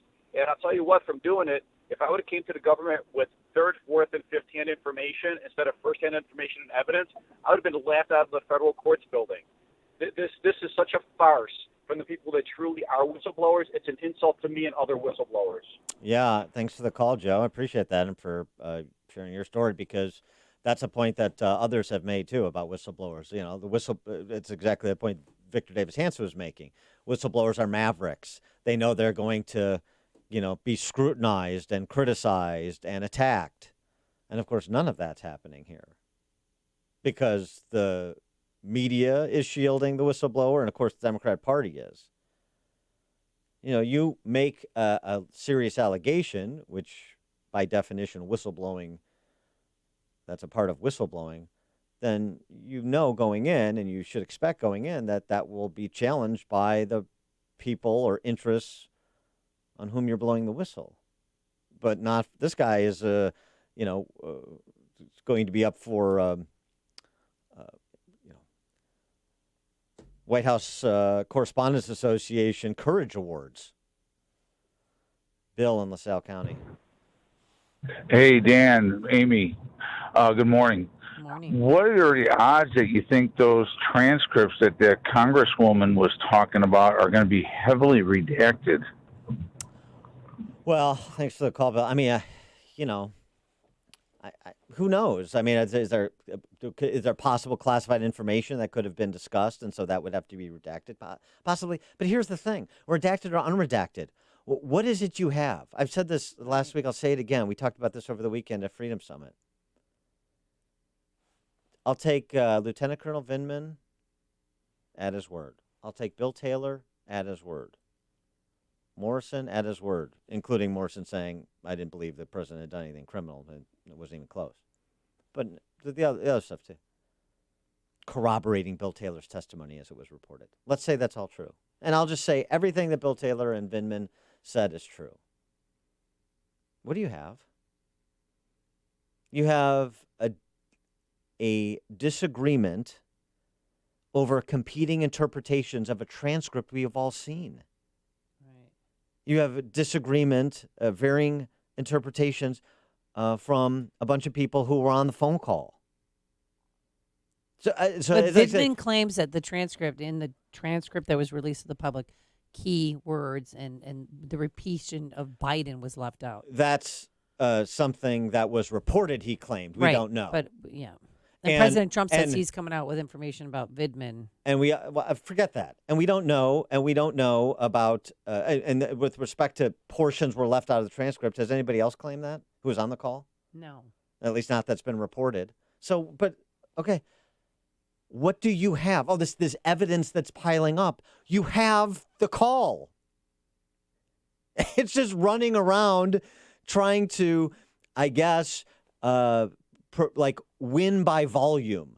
The interpretation we prefer is going to win because we have more people saying they believe this was the case, even though you have the two principals saying it wasn't the case, even though you have, as Tom Cole nicely pointed out, the aid happened and the investigation didn't. Though that's the actual outcome. So otherwise, it's just how many people subscribe to the Democrat interpretation of the transcript we've all read, and how many people subscribe to the Trump or Republican interpretation. That's the basis on removing a president from office? Are you out of your mind? And the answer for the left is yes, and it's going to cost them. You're listening to Chicago's Morning Answer with Dan Proft and Amy Jacobson on AM 560. The Answer. You've heard of living trusts and how they can help protect your assets, but you may not know if a living trust is right for you, or maybe you have questions about creating your own living trust. The fact is, almost everyone can benefit from a living trust, which can protect your assets from the court system and your loved ones from unnecessary expense and inconvenience. Learn more at a free seminar Thursday, November 7th at Papa Joe's Restaurant in Orland Park. Estate planning attorney Robert Zapolis will explain how to create your own living trust, estate planning under the new tax laws, why a will does not avoid probate, and more. Have your estate planning and living trust questions answered absolutely free. Don't miss this important seminar, Thursday evening, November 7th at 6:30 at Papa Joe's Restaurant, 145th and LaGrange Road in Orland Park. The seminar is free and a complimentary dinner is served, but you must make a reservation now. Call 708-478-1400. Call 708-478-1400. Again, 708-478-1400. You know, our listeners have helped build MyPillow into the amazing company it is today. And now Michael Lindell, the inventor and CEO of MyPillow, wants to give back to the listeners. And you can get deep discounts on all MyPillow products by going to MyPillow.com and click on the new radio listener special box. Type in Amy in that promo code, and you will have 30% off the mattress toppers, deep discounts on Giza cotton sheets, a MyPillow for only $29.99, and that whole body pillow, which provides the perfect comfort and support for your entire body, regularly $89.99. But with promo code Amy, it's only $29.99. Try it all. I still have to take home my towels. They now sell towels in all different colors at MyPillow.com, and I'll let you know how they work. MyPillow.com or call 800-489-0201. That's 800-489-0201. Tell them Amy sent you. Want your home's furnace to stay safe and reliable? And want to prevent any potential problems before they happen? At your local 1 Hour Heating and Air Conditioning, we recommend an annual furnace inspection and tune-up. Right now, get big savings on a furnace tune-up. Call 855-1-HOUR. Because not taking care of your furnace, that's just cold. Your comfort is just just a call away. Call 1-HOUR. Terms and conditions may apply. Call for details. Independently owned and operated. Licensed in the respective state or county. Hey, is your energy level low? How's your immune system? How are your allergies? Well, it's not too late to get healthy and start getting ready for the holiday season. Do something for yourself and take Balance of Nature. With just 6 capsules of Balance of Nature, you're getting 10 servings of 31 fruits and veggies. I know a lot of people take 3 in the morning and then 3 at night before they go to bed because, listen, we spend so much money on produce that rots in our refrigerator. Just take Balance of Nature instead. And here's what you do. Call right now to take Dr. Howard's Health Challenge, or start taking Dr. Howard's Health Challenge, and to learn all about it. They have coaches, not operators, standing by. The number is 800-246-8751. That's 800-246-8751. And right now you can still get 35% off and free shipping on your first preferred order of Balance of Nature. But this offer may end at any time, so do not wait. Start Dr. Howard's Health Challenge now. 800-246-8751. That's 800-246-8751. Use discount code Chicago or go to balanceofnature.com. Discount code Chicago. AM 560. The Answer.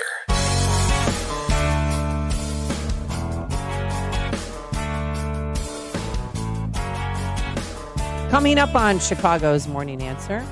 Of course, a key part of this discussion about impeachment continues to be the deep state. We're going to talk about that with Admiral James Stavridis, also the author of the book Sailing True North. That's at 6:36. And later, on a lighter side, the killer butt lift. We'll explain. But first, let's go into the newsroom. Here is Mike Scott. Amy and Dan, good morning. 45 degrees. A lawyer for the Trump whistleblower criticizing Republicans for trying to expose that person's identity. He says GOP members of Congress will be given the opportunity, he believes, to submit written questions to the whistleblower to be answered under oath and penalty of perjury, he believes.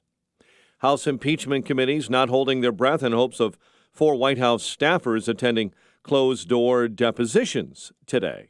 And that would be despite the threat of subpoena from the committees. Democrats scheduled current White House officials, including John Eisenberg, deputy counsel to the president for national security affairs, Robert Blair, a top aide with the chief of staff, and Brian McCormick with the Office of Management and Budget. Reporter Mike Bauer, a well-known California winemaker, due to report to federal prison today for his role in the college admissions cheating scandal. Napa Valley vineyard owner Augustine Huneas was sentenced to 5 months in prison for agreeing to pay $300,000 to have someone change his daughter's SAT scores and then get her into USC as a water polo recruit. The CDC says at least one person is dead from a salmonella outbreak linked to ground beef. The death happened in California. McDonald's has fired its Chicago-based CEO. Has been credited with much of McDonald's success over the last few years, including aggressive modernization and healthier menu items. But the company says he demonstrated poor judgment, in their words, and violated policy by having a consensual relationship with an employee. Burger Giant announcing over the weekend that it had terminated Steve Easterbrook's contract. Authorities investigating after a man fell to his death off of a roof over the weekend on Chicago's north side. The man immediately hospitalized, later pronounced dead on Saturday. The death ruled an accident. A 13-year-old girl is in stable condition following a shooting on the west side. The teen was on the sidewalk yesterday on South Holman when 2 got out of a burgundy-colored SUV and opened fire. He is indeed back. Terminator Dark Fate, starring Arnold Schwarzenegger and many others. The new top movie at the box office, earning over $30 million in its debut weekend. Blackhawks 3-2 winners over the Ducks in Anaheim. Eagles beat the Bears 22-14, and it was the Pacers beating the Bulls 108-95 in Indy. The news service of Staples. Staples Print and Marketing Services helps your business turn big ideas into bigger ideas. Now, when you make a print and marketing services purchase, you get 20% off your next order, in-store only. Offer ends 11/9/19. Exclusions apply. See staples.com/print20 for details. Staples. 6:33, and a check of traffic and weather on the way next. on AM 560. Mike Gallagher explains why Washington doesn't like the president. It's way beyond just personality and tweets and temperament. No. This is the one guy who has successfully taken on the machine. The deep state is just on fire. The Mike Gallagher Show. Weekdays at 9, right before Dennis Prager at 11 on AM 560. The Answer. Hey, have you heard that ransomware attacks have increased by 500% this year? Yeah, cybercriminals are targeting all types of businesses, encrypting their data and holding it hostage unless they pay up. What if we're their next victim? Don't worry, we have Barracuda to detect, prevent, and recover from ransomware and other advanced threats. So we're secured? Absolutely. We'll pay no ransom and keep this business up and running. That's a relief. Protect your business at Barracuda.com. Barracuda, your journey secured. Balance of nature. Changing the world, one life at a time. Your product is absolutely amazing. I can't tell you how my life has been changed so completely. I'm just at a loss to describe. I don't know how I could ever tell Dr. Howard and Susan, his dear wife, how much I deeply appreciate all the work they put into this magnificent product. I mean, there's so many things that have improved, and I'm only just beginning. Experience the Balance of Nature difference for yourself. Call or go online now and become a preferred customer, which gives you our best pricing and free shipping. And we will take an additional 35% off of your first order. This will be a limited time offer, so don't wait. Call 800-2468-751. That's 800-2468-751. Or go to balanceofnature.com and use discount code Chicago. A lost dog, not a lost cause. Read Catching Murphy, the latest book from the Associated Press, available now exclusively at Amazon.com. It is 6:35, AM 560 traffic center time, and here is Jim Telemonte. Northbound tri-state traffic is now heavy 95th to 87th from Plainfield Road to the Hinsdale Oasis. It is jammed from Reagan Tollway to Bensonville Bridge. On Edens, got a 5-minute delay 2 to the junction. Inbound Kennedy, we're looking at about 29 minutes. O'Hare to downtown. Outbound 34. Westbound 190 has delays going into O'Hare. Inbound Eisenhower, 39 minutes, 390 to downtown. Outbound 31. Stevenson, 44 minutes, 355 to Lakeshore Drive. Ryan, 20 minutes, 95th to downtown. I-57, 19 minutes, I-80 to the merge. Bishop, 426. No problems to report right now on I-80 or Northwest Indiana. That's traffic. I'm Jim Telemonte on AM 560 The Answer. Chicago's Morning Answer continues next. Your official Chicagoland weather forecast from the 1 Hour Heating and Air Conditioning Weather Center. A chilly day ahead. Cloudy. We may see a break of sun in the afternoon with a chance of a sprinkle. High near 50. It's 45 at O'Hare. Next news at 7. Chicago's Morning Answer with Dan and Amy continues next on AM 560, The Answer.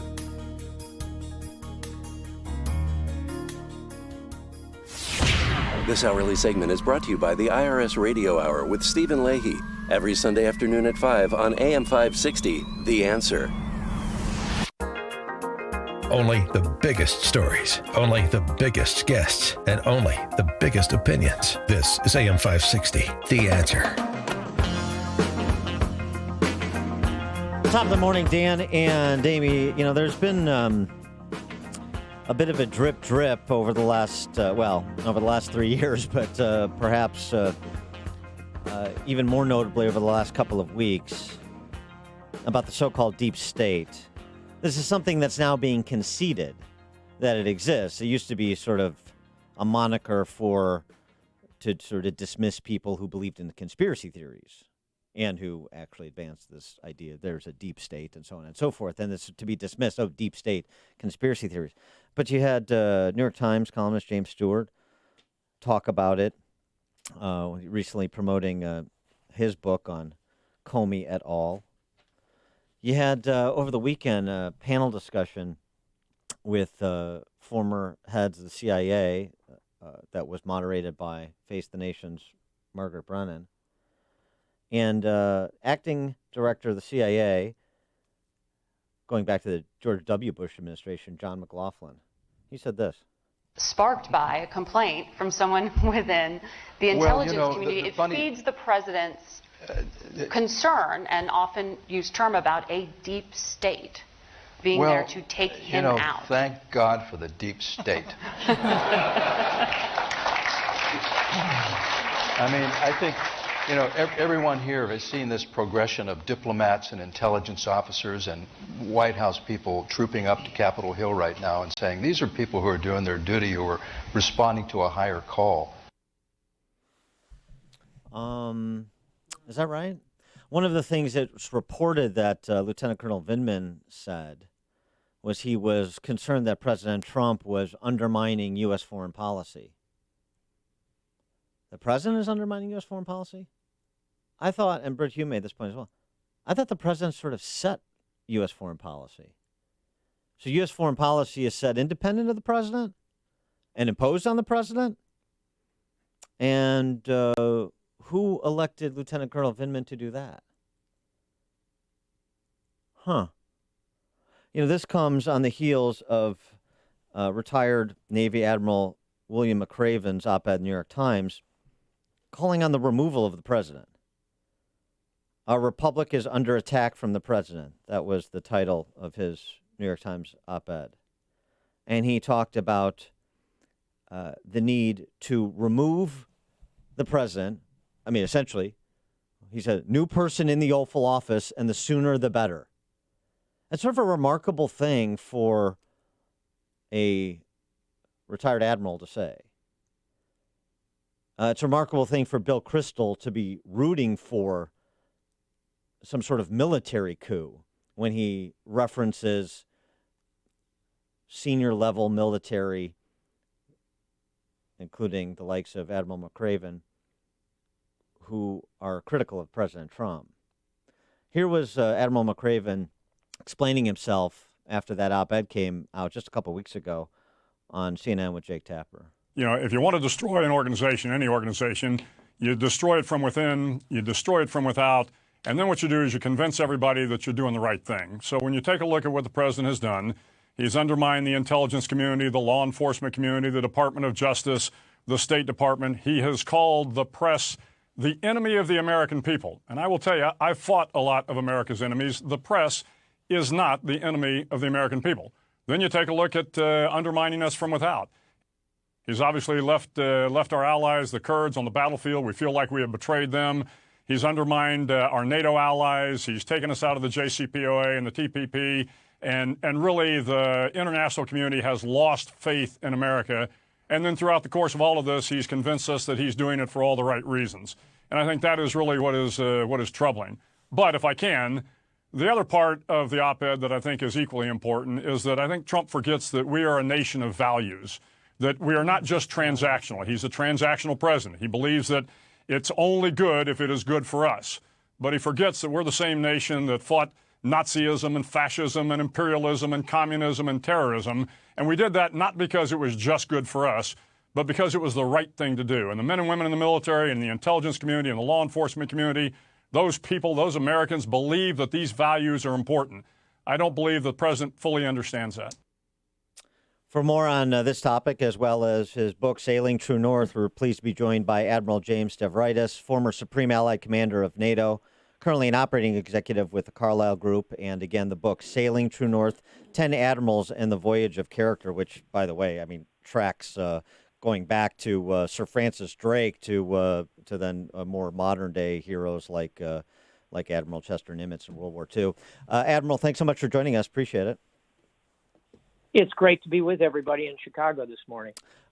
Before we get to some of the particulars of your book, because it's really about, from perusing it, the character of these 10 admirals you profile, and so it speaks to leadership and so forth. What about what we're hearing from retired CIA director, retired Admiral McRaven, about the leadership coming from the Oval Office and about the so-called deep state, which is, I guess, now a term that even the deep state is using. How do you process all of that? Well, I spent 37 years in uniform and, spent a fair amount of time in Washington, and then much more time, of course, out at sea and deployed and in combat and so on. I think it's a bit of a stretch to say that there's some kind of like coordinated effort in Washington to undermine elected officials. I never saw that. I think that it's true there are career professionals who are civil servants, and they might work at State Department, they might move over to Department of Homeland Security, they might move over to Department of Justice. They kind of move around. There are military folks who progress through their careers and come into Washington and take a tour. There are CIA officers who take a tour at Langley, but then go out to the field. I don't think it's a coordinated effort. On the other hand, are there individuals who work in Washington who are not elected, who are part of the process of creating foreign policy? And as you said a moment ago, yes, the president is absolutely in charge of foreign policy. That's what the Constitution says. It's tough for him to get up in the morning and drive the entire foreign policy of the United States, which is more than just what's happening in Ukraine. It's a global enterprise. So there has to be some kind of professional undercurrent that can help the president shape his views and move forward. So, yes, there are individuals, many of them in Washington, who are not elected and are part of foreign policy. But I think the president ultimately needs that support. Well, do you think President Trump's phone call to Ukraine that everyone's, going over with a fine-tooth comb put our national security at risk? I think that if we had withheld the military aid ultimately from Ukraine, that would have undermined our national security. So I applaud the fact that we ended up sending the military aid. And I often pushed the Obama administration hard to send real military aid. In terms of whether the president tried to withhold that to advantage in domestic politics, like a lot of folks, I'm waiting to see this investigation come out and see what was actually said, and then I'll make judgments going forward, Amy. But then you have, Joe Biden, right, as the point man for Ukraine under President Obama. And as you referenced, the Obama administration chose not to sell Ukraine Javelin missiles to help provide for their defense. President Trump has. And Joe Biden, you either get rid of this prosecutor or you lose $1 billion in loan guarantees from the United States. Is that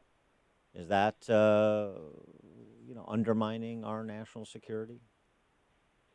Dan, I haven't seen a factual basis for what you just alluded to. I'd be willing to look at a report or a documented set of facts. And as always, my job as a former military officer is to call them like I see them and keep the ball down the middle of the court. And, that's at the end of the day why I wrote the book, Sailing True North.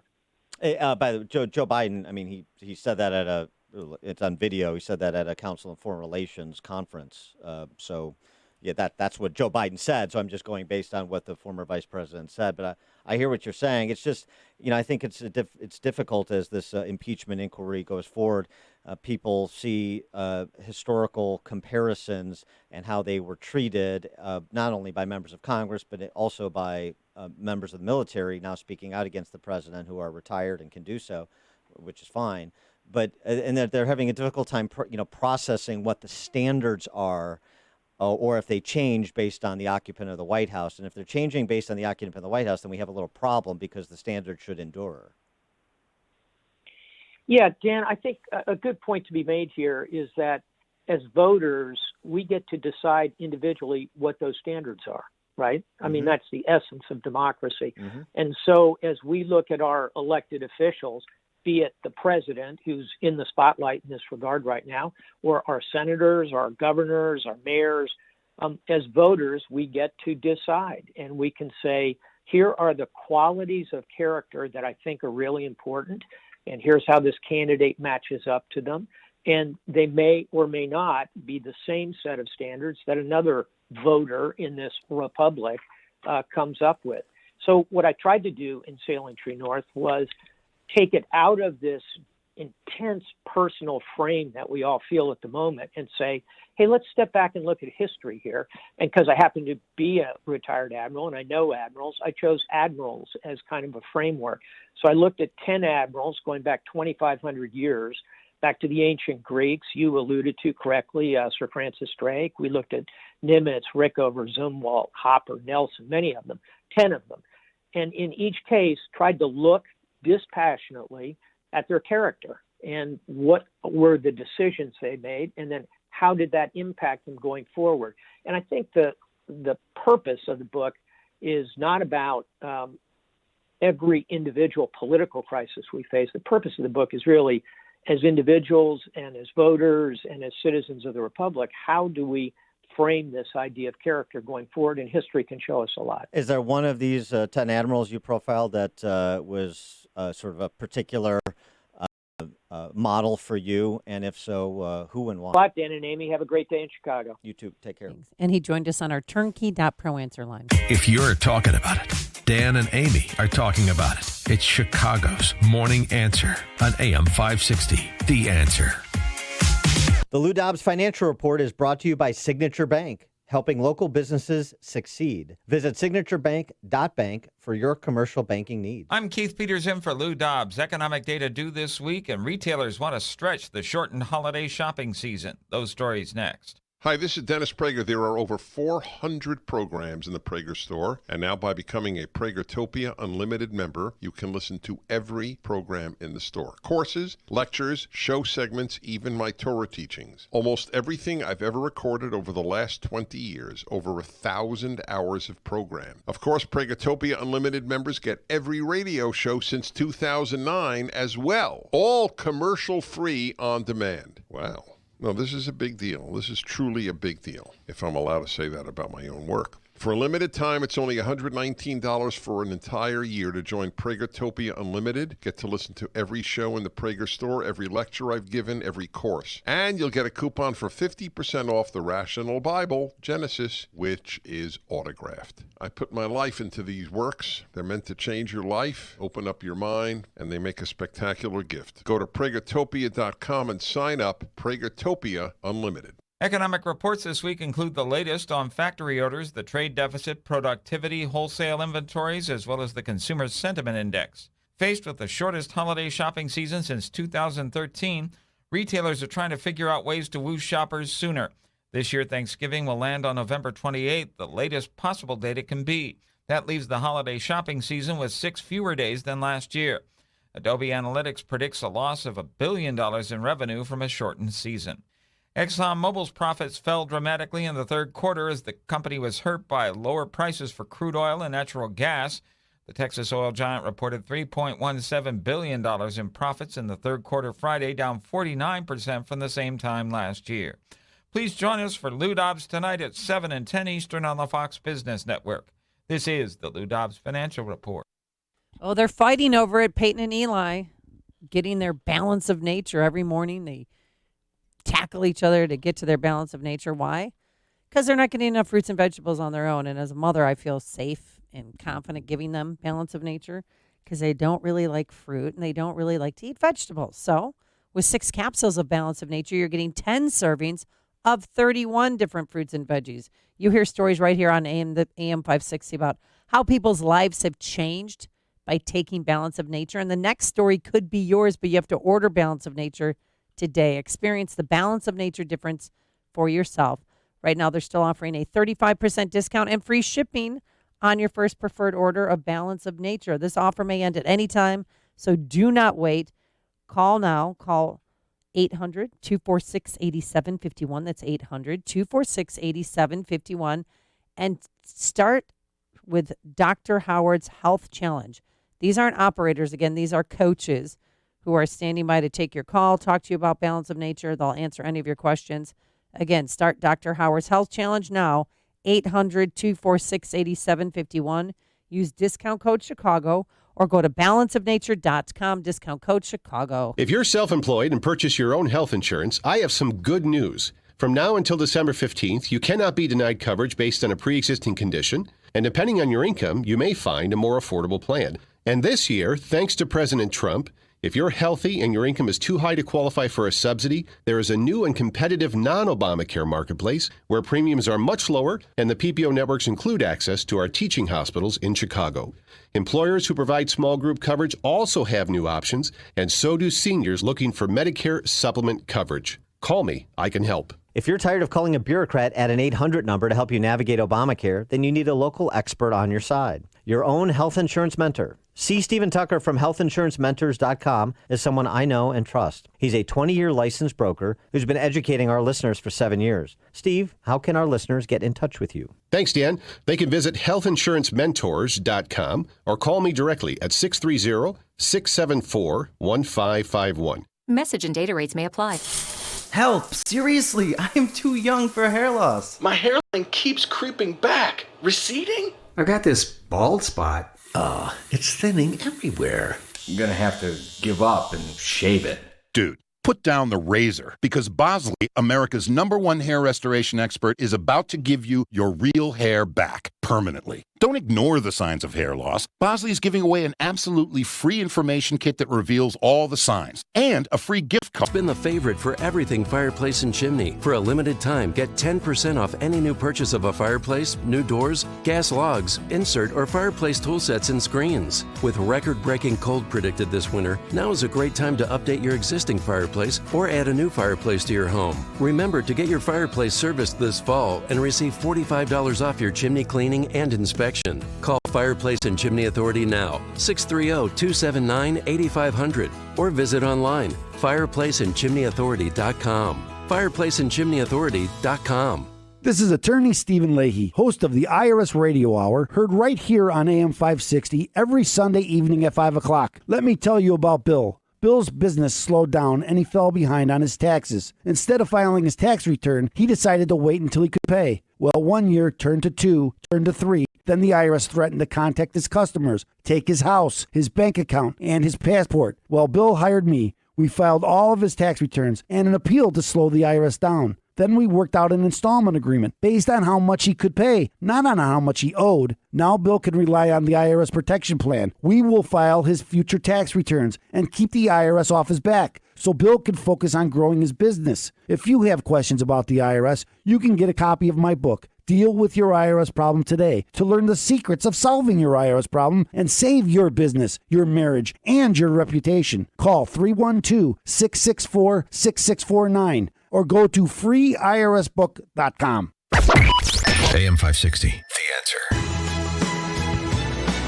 Dan and Amy, so big sports weekend. You had Marmion defeat Amundsen High School 42-14. Yeah, the Kenyans win the race in New York. Wait, a Kenyan won the marathon? No. A couple of them. Male, female. The female was her first time running a marathon, and she won. I don't know why they're male and female winners. Right. They should all be the same, right? But in Minnesota, something else happened. Tyler Moon remembers clearly in the Twin Cities 10-miler on October 6th. So this was a little short of a month ago.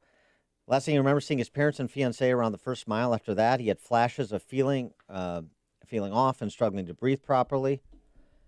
He followed by waking up in the ER with cuts on his face and a heavy, painful chest. 25 years old. And he had a heart attack right during the race. A regular heartbeat that caused reduced blood flow throughout his body, yeah. Yep, they shut down. And what did his bib say? It said, Jesus saves. And it's true. Jesus saves because the man who saved him happens to be named Jesus. Well, Jesus Bueno. But Jesus saves too. Jesus is Jesus. Jesus saves. Jesus saves. Jesus Bueno, registered nurse anesthetist, watched what happened, and he rushed forward. That's right. In all, there were 11 highly trained people who immediately formed a team that worked together to start CPR. While an ambulance brought an AED to shock Moon's heart back into pumping, and it happened. He was saved. God bless him. WIND, Chicago. There's no reason to call witnesses to analyze that Trump-Ukraine call. I'm Dave Anthony, Fox News. The president tweeted that this morning, insisting the call was perfect. Democrats think it was wrong and impeachable. He keeps claiming the whistleblower is telling false stories. Some people would call it a fraud. I won't go that far, but when I read it closely, I probably would. But the whistleblower should be revealed. Now, the White House whistleblower's lawyer is making an offer to House Republicans. We have offered to Devin Nunes, ranking member, opportunity for minority to submit through legal team written questions to the whistleblower. Questions cannot seek identifying info regarding which we will not provide or otherwise be inappropriate. We will ensure timely answers. We stand ready to cooperate. That's Fox's Ellison Barber reading the lawyer's tweet. The top Republican on the House Oversight Committee, Jim Jordan, replied that written answers are not sufficient to probe all the relevant facts and to cross-examine. 4 more witnesses are supposed to testify today in private at the House. It's unclear if they'll show up. In a new Fox poll, 49% believe the president should be impeached and removed from office. It also surveys Democrats about the presidential race, giving Joe Biden a 10-point lead over Elizabeth Warren. Iran keeps violating the international nuclear agreement. Fox's Simon Owen live in London. Dave, Iran saying it's doubling the number of advanced centrifuges it operates, machines banned under the 2015 nuclear deal with the US and other countries. The Iranian Nuclear Agency saying the move is a direct result of President Trump's decision last year to take the US out of the accord. It means Iran would need less time to build a nuclear weapon if it decided to do so.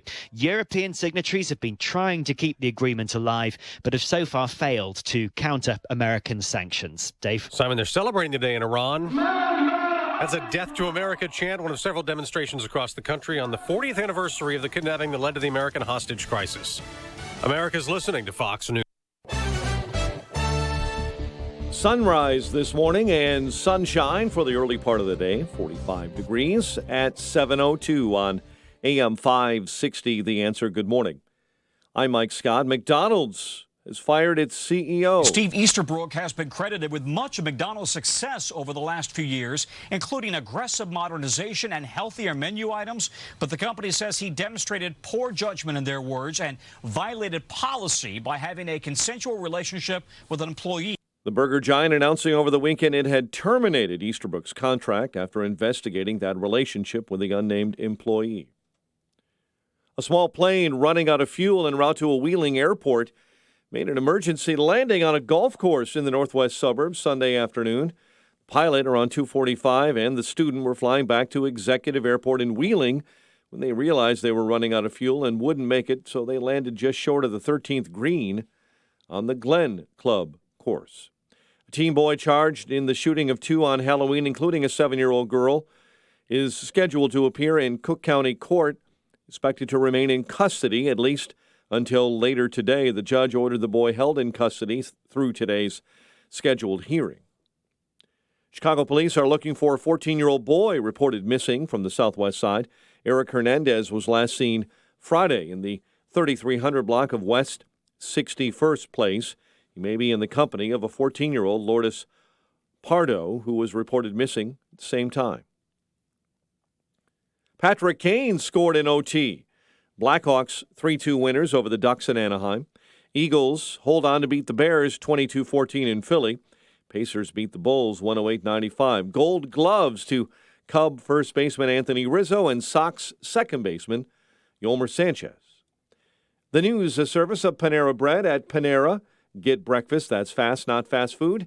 Try new Chipotle chicken, scrambled egg, and avocado breakfast wrap, and pair it with a premium freshly ground to freshly brewed coffee, all ready to go with the push of a button. Panera, food as it should be.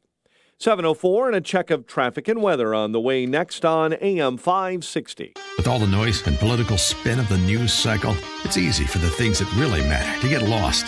Sources with knowledge cuts through all the clutter to bring you biting commentary on the week's events. This Sunday at 3 p.m., your hosts Eric Cohn and Joe Kaiser bring you insight on politics and policy, as well as culture, sports, food, and everything else you need, so you can understand what's happened this week. It's Sources with Knowledge this Sunday at 3 p.m. right here on AM 560. The Answer. Okay, forest animals, today is a new day. Kids are coming to the forest, and it's up to us to make their visit a good one. Sparrow. Yes? Have you practiced the most popular bird songs for the year? Of course. Catchy. I like it. Okay, River. Dude.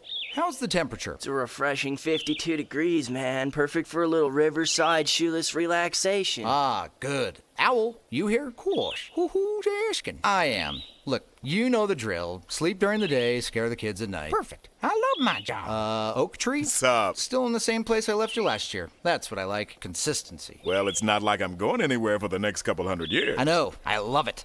Turtle. He's not here yet, man. He's late every morning. You'd think he would have learned by now to leave the night before our meetings. Okay. Squirrel. Has anybody seen Mr. Squirrel? The forest has been preparing just for you. Visit a forest near you today. To learn more about cool things to do in the forest, visit discovertheforest.org. Brought to you by the U.S. Forest Service and the Ad Council. Famous conservative quotes, presented by Automated Systems. Here's a Churchill quote to improve your outlook. A pessimist sees the difficulty in every opportunity. An optimist sees the opportunity in every difficulty. Wise words to live by, indeed. Manufacturing companies, I encourage you to call my friend Laz Kulchar from Automated Systems. Automated Systems is a software and systems integration company that specializes in companies that are required to meet FDA compliance requirements. Automated Systems will create a custom solution for your business that will make your production lines, facilities, and plants run more efficiently. Imagine less downtime, more speed, and fewer rejects. From Fortune 500 to startup, ASI delivers solutions for your toughest automation challenges. For information, I encourage you to talk to Laz at Automated Systems. Call 844-HIRE-ASI or visit hireasi.com. That's 844-HIRE-ASI, 844-HIRE-ASI, or online at hireasi.com.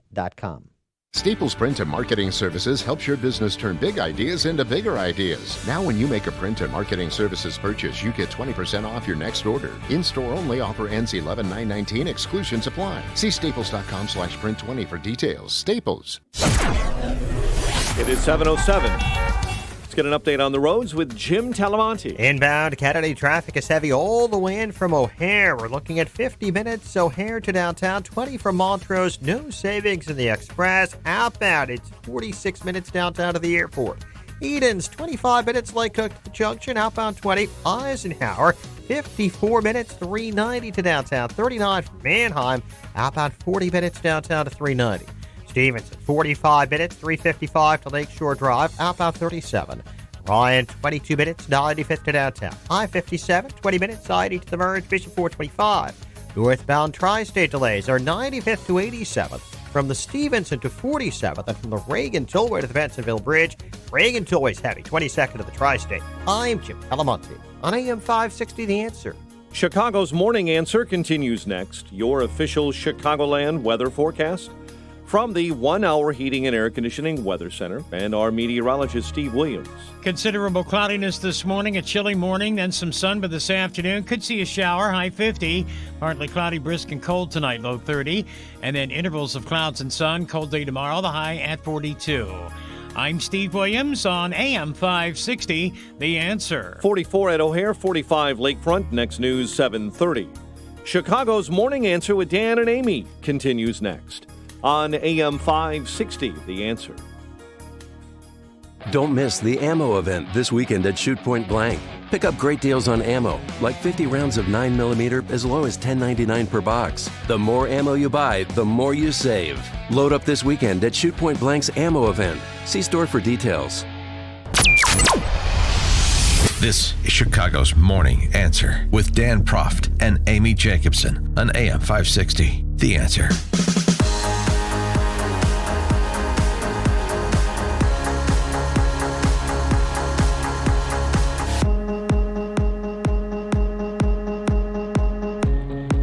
Good morning, Dan and Amy. Bad news for the shrill identitarians, champagne socialists, and bipartisan ruling class of kleptocrats, as well as their adoring Illinois press corps. Dan and Amy are sticking around. Oh, yeah. Yeah. Thank you to our Chicago's Morning Answer listeners and guests and advocates. Without you, we wouldn't have these phony baloney cushy jobs where we get paid a lot to work 4 hours a day. And so we appreciate it. What did you get for your signing bonus? Because I got a new used 2009 minivan. You upgraded. I did. Oh, good for you. I still have an antenna on the car, and, seat warmers, but it's all right. That's I'm happy. that's sweet. It's got 110,000 miles on it, but it's parked out front. That's like sort of on par with sort of the Hunter Biden compensation packages to which we've become familiar. I didn't get as much as the Chicago Teachers Union members, but that's all right. I mean, are you kidding me? Who's got a deal like that? That's rarefied air. But here's the thing. Joe Biden was on with Judy Woodruff of PBS, sat down for a little interview, and that courtship of Hunter's father thing continues to dog him. He tried again to explain what he did and didn't know about what Hunter was or wasn't doing. He didn't know anything. And despite that, Hunter didn't do anything wrong, and neither did he, of course. And the only reason he announced that no family members will be part of a Biden administration is because of what's happening now. It has nothing to do with Hunter. My question is, both of you have said you would not, as president, have your children, have him or your children involved with foreign countries. My question is, if it's not appropriate if Joe Biden is president, why was it appropriate when you were vice president? Well, number one, no one's established that he did anything wrong or that I've done anything wrong. Period. I carried out the policy of the United States of America, our allies, the International Monetary Fund, the EU, in dealing with a corrupt prosecutor, period. Number one, I did not know he was on the board of that company. And in fact, no one's asserted on the board that it was illegal for him to be on the board or he did anything wrong. But if you had known, would you have said don't, or would you have said this is wrong? No, it's not wrong. His words speak for themselves. He wished he had realized how thugs like Rudy Giuliani and his cronies and the cronies of the president would try to paint it. The fact is, there's been nothing established that he did anything wrong. The reason for my saying my children would not be involved in foreign affairs and or in any affairs is because of what's happened in this administration. He said he never knew that Hunter was on the board of Burisma. Are you kidding me? Hunter said that he talked to his dad, and his dad said, "Don't mess this up," or "I hope you know what you're doing." I hope you know what you're doing. Yeah. And remember, he was on the board 2014 was when he was installed on the board of Burisma. Also this from the Washington Examiner, which obtained some internal State Department correspondence. John Kerry's stepson, who's partners with Hunter Biden in that Rosemont Seneca Partners that got $1 billion private equity infusion, or $1 billion infusion of Chinese money into the private equity fund. John Kerry's stepson rushed to play damage control at the State Department after his business partner, Hunter Biden, cut the deal with Burisma and was installed on the board in 2014. So Biden's decision to join the board of Ukraine's Burisma holding sparked immediate concern within the inner circle about the political optics. This is when Biden was vice president and point man for Ukrainian policy. So what do you mean you didn't know? Of course you knew. It was announced in 2014.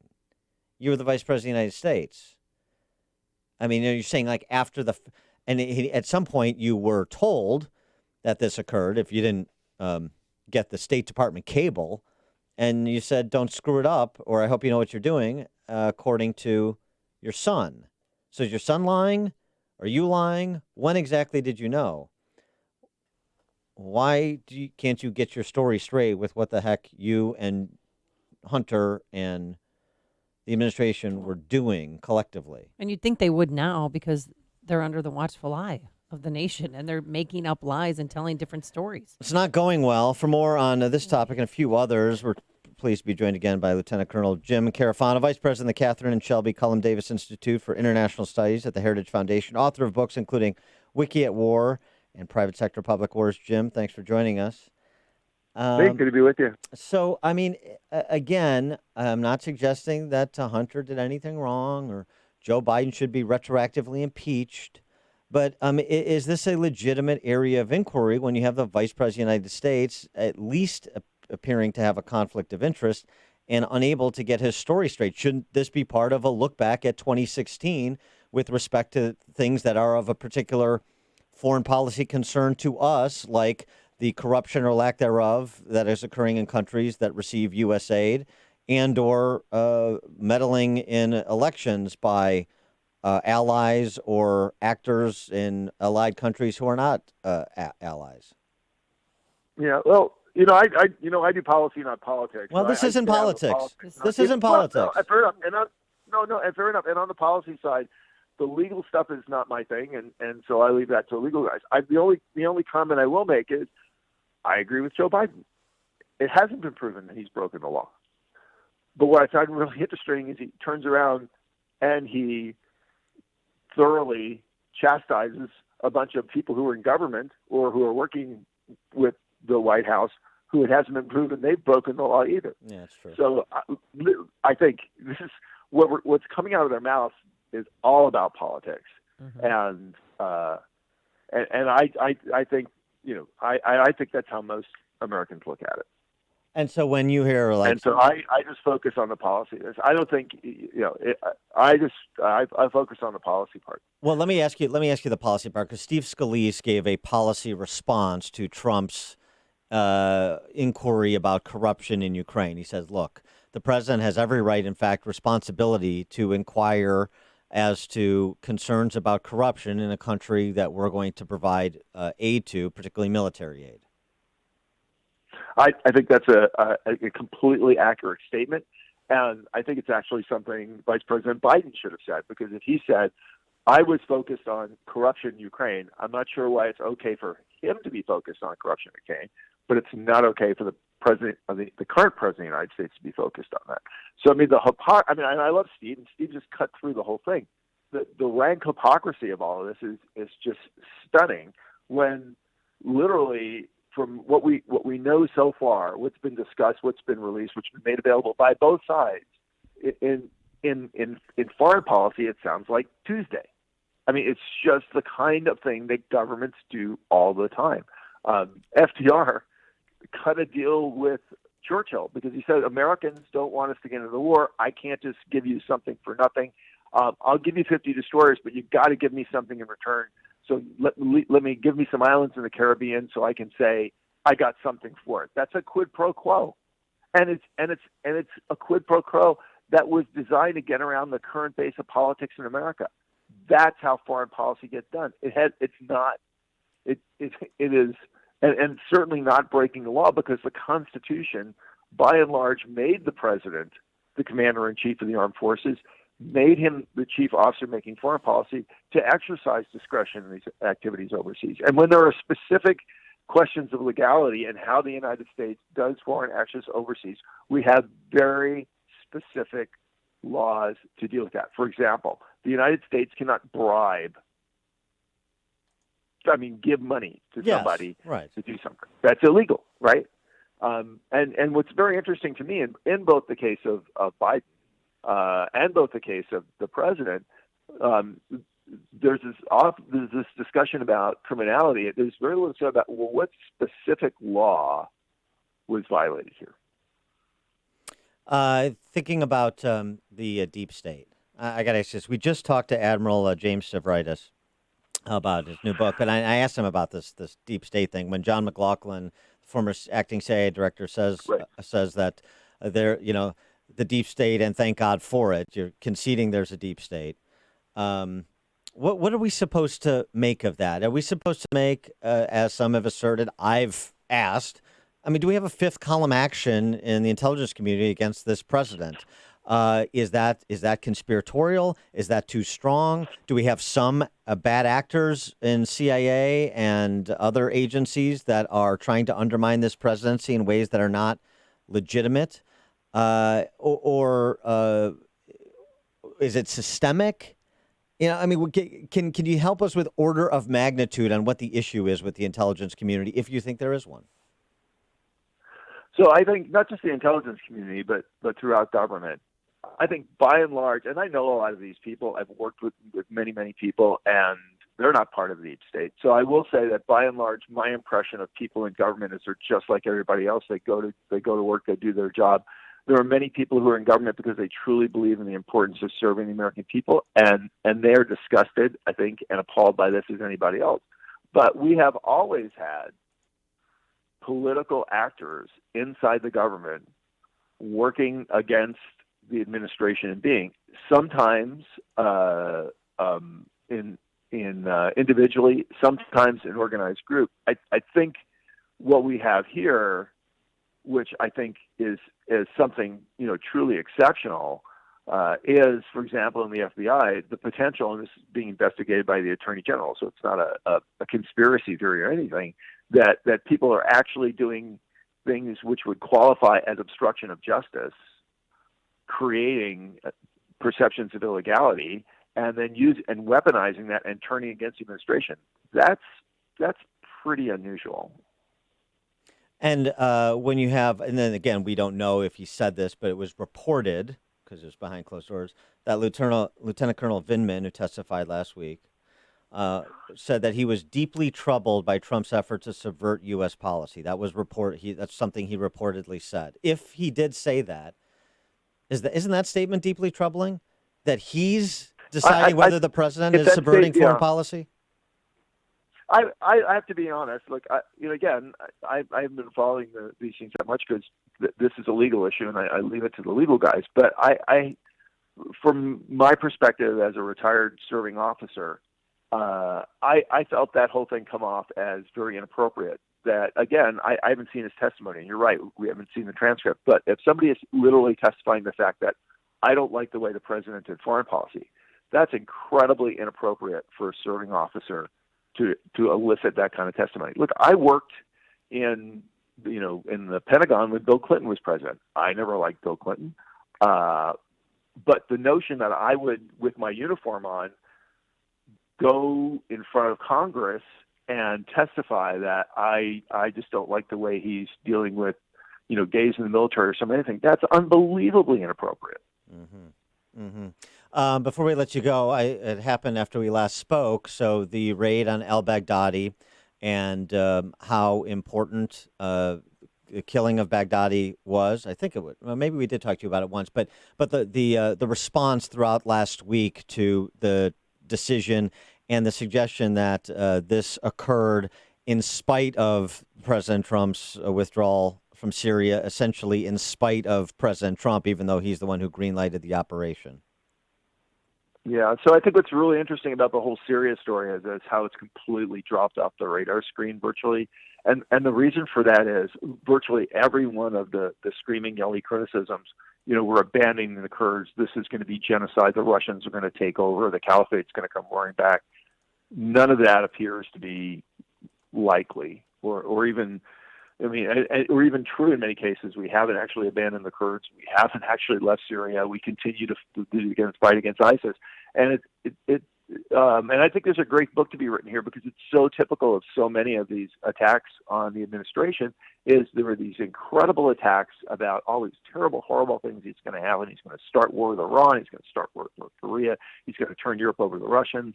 And they're big stories for about a week, and then it's just perfectly clear they're not true. And then there's no introspection. There's no analysis. We just move on to the next criticism. So I think it's really interesting today that, there's almost no, I do a column for Fox every week and write on current events and just kind of scrolling through Twitter. Nobody's talking about foreign policy. It's just all about impeachment.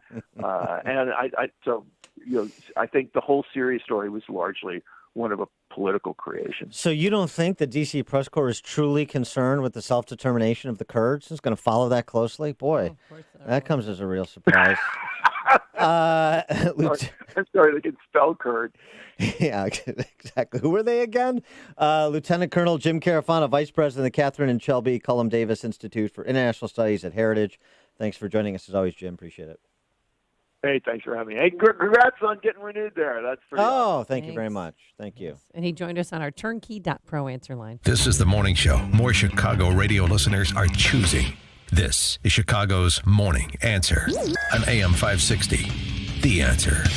Message and data rates may apply. Individual results vary. Exclusions apply. Contacts and glasses are such a hassle. I'd love to finally get LASIK, but I'm going to stop you right there. If you want LASIK, then the LASIK Vision Institute has officially taken away everything standing in your way. Isn't LASIK expensive? Not at the LASIK Vision Institute. We're offering dramatically low prices and an absolutely free consultation. See for free if LASIK is right for you by texting TOP to 350350. But I'm really busy. A text only takes seconds. The LASIK procedure typically only takes 15 minutes, and most patients can get back to work the following day. The LASIK Vision Institute uses the latest FDA-approved LASIK technology that helps the majority of patients achieve 20/20 vision. Dr. Greenberg has performed 75,000 LASIK surgeries and is one of the most experienced LASIK surgeons in Chicago. And we're offering 20% off our already low-cost services. What's that text again? Text TOP to 350350. That's TOP to 350350 to schedule your free consultation today.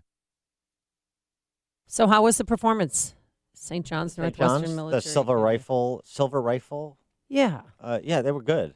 There were supposed to be more there, but a lot of them were taking their SAT and ACT scores. They performed at the Freedom Summit. That's what we're referencing. And right after we did a couple of our roundtable discussions, and they were great. They got a standing ovation from the audience. Awesome. Well, if your child is falling behind academically, is overwhelmed, distracted, or unable to focus, does your daughter lack confidence? If so, it's not too late to consider the outstanding education and preparation for life that St. John's Northwestern Military Academy offers.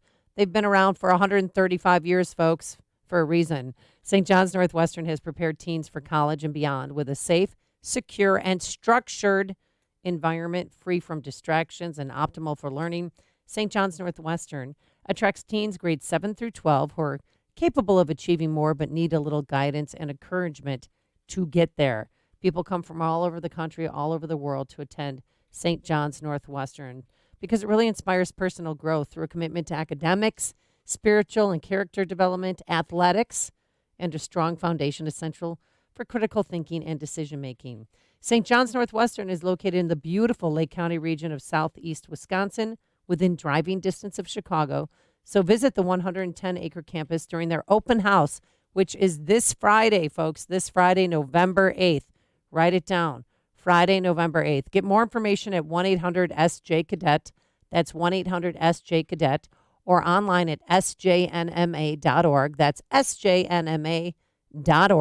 St. John's Northwestern Military Academy. Leadership lives here. Hey, it's Mike Gallagher here. You've heard me talk for years about all the problems I have with trying to eat right. I have formed a partnership with an amazing American success story, Seattle Sutton's Healthy Eating. They've been shipping me delicious portion-controlled meals. They're fresh. They're never frozen. Seattle Sutton's Healthy Eating, operated by a wonderful dietitian nutritionist. It's like having my own personal chef. And it's saving me a lot of time shopping and stopping off for food. Breakfast, lunch, dinner. Over 90 million meals have been served the past 33 years by Seattle Sutton's Healthy Eating. No gimmicks, no fads, no BS, just delicious, clean, healthy meals shipped directly to your home twice a week. Contact them today and get started. Tell them Mike Gallagher sent you and you'll get a special discount. Call Seattle Sutton's Healthy Eating, 800-442-3438. Call 800-442-3438 or go to seattlesutton.com.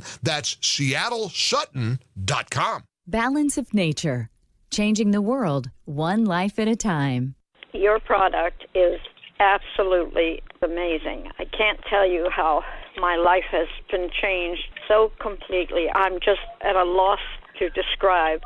I don't know how I could ever tell Dr. Howard and Susan, his dear wife, how much I deeply appreciate all the work they put into this magnificent product. I mean, there's so many things that have improved, and I'm only just beginning. Experience the Balance of Nature difference for yourself. Call or go online now and become a preferred customer, which gives you our best pricing and free shipping. And we will take an additional 35% off of your first order. This will be a limited time offer, so don't wait. Call 800-2468-751. That's 800-2468-751 or go to balanceofnature.com and use discount code Chicago. AM 560. The Answer. Coming up on Chicago's Morning Answer.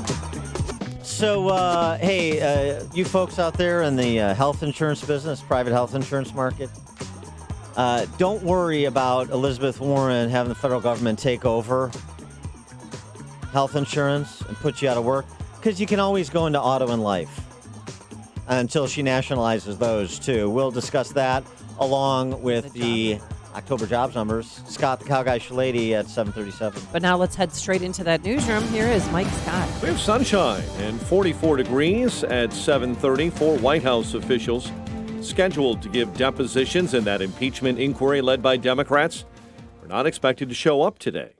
Oklahoma is about to make some history, releasing 530 out of prison today. They're serving time for low-level, non-violent offenses. State lawmakers say it's the largest single-day commutation in American history.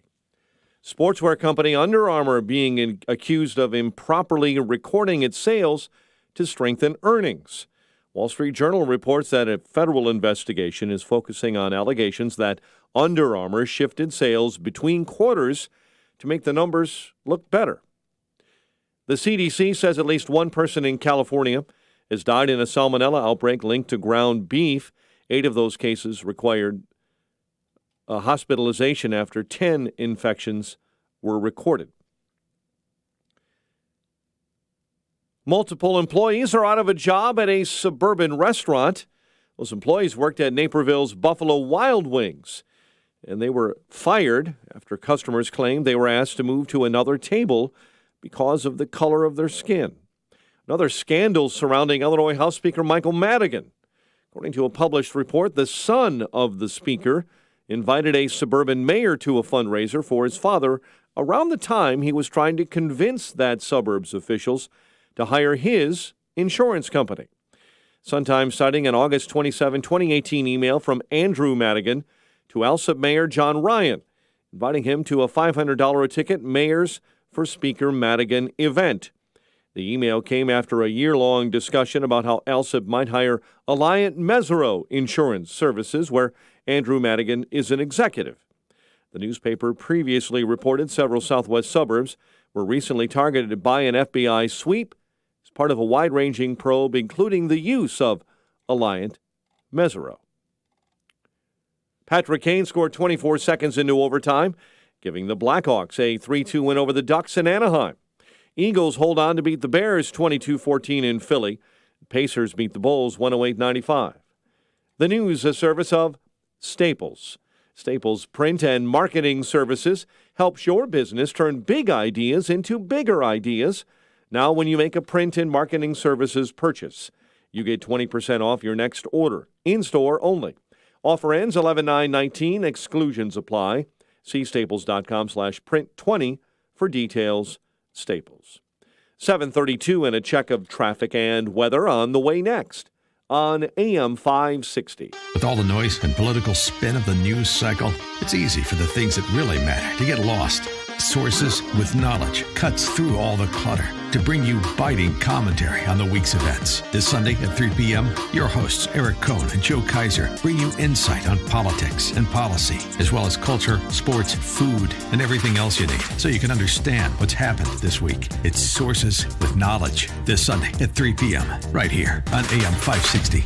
The Answer. For more than 50 years, Mueller CPA, a certified public accounting and business advisory firm, has been serving clients in Chicagoland. Dave Nissen, Mueller's managing partner, is here to explain Mueller CPA's history, journey, and opportunity. Thanks, Dan. Our firm was started by Al Mueller as a one-person CPA firm in 1968. Through growth and partnerships, Mueller CPA has blossomed from a regional firm to an organization that provides services worldwide. Mueller is a reflection of our years of listening and caring for our clients, and we would not be here today if it wasn't for our professionals and support personnel. We value the human side of our business and recognize it as being the most important element of our success. We are growing, we are hiring, and we welcome your interest in our firm. If you are looking for your first opportunity or your forever career, join an award-winning team that cares about you. Visit the career page at MuellerCPA.com or call Dave directly at 630-524-5274. Hi, this is Dan Frio with the Mortgage Update. Daily you hear guys on the radio going back and forth about how they're better than the other guy, and then you hear how their team can help you buy or refinance a home. But answer this. Are they a direct lender who has the ability to approve, underwrite, and close your loan? I am. Are they a middleman who's at the mercy of another company? I'm not. When you call, do you speak with the person who's telling you how great they are? Or are you talking to a salesperson? Not me. You work with me personally. And last, I put my money where my mouth is. I offer an exclusive rate match program for those times when I don't have the best rate. So to work with me personally, call 844-775-LOAN. That's 844-775-LOAN. Or find me on the web at windmortgage.com. That's windmortgage.com. Parkside Lending, LLC is an Illinois residential mortgage licensee and an equal housing lender. NMLS 176162. 7:35 AM 560 Traffic Center time with Jim Telemonte. Northbound Veterans Memorial traffic is now heavy from I-55 to 63rd Street. The northbound tri-state delays are from 95th to 87th, from the Stevenson to 47th, and Roosevelt to North Avenue. Southbound it's tight, 60 to Deerfield Road. Reagan Tollway eastbound traffic stop and go 83 to the tri-state. Eden's 24 minutes Lake Hook to Montrose. Kennedy, an hour. O'Hare to downtown. Locals are quicker than the express. Eisenhower, 55 minutes, 390 to the Circle, 40 for Manheim. Stevenson, an hour and 4 minutes, 355 to Lakeshore Drive. Orion, 30 minutes, 95th to downtown.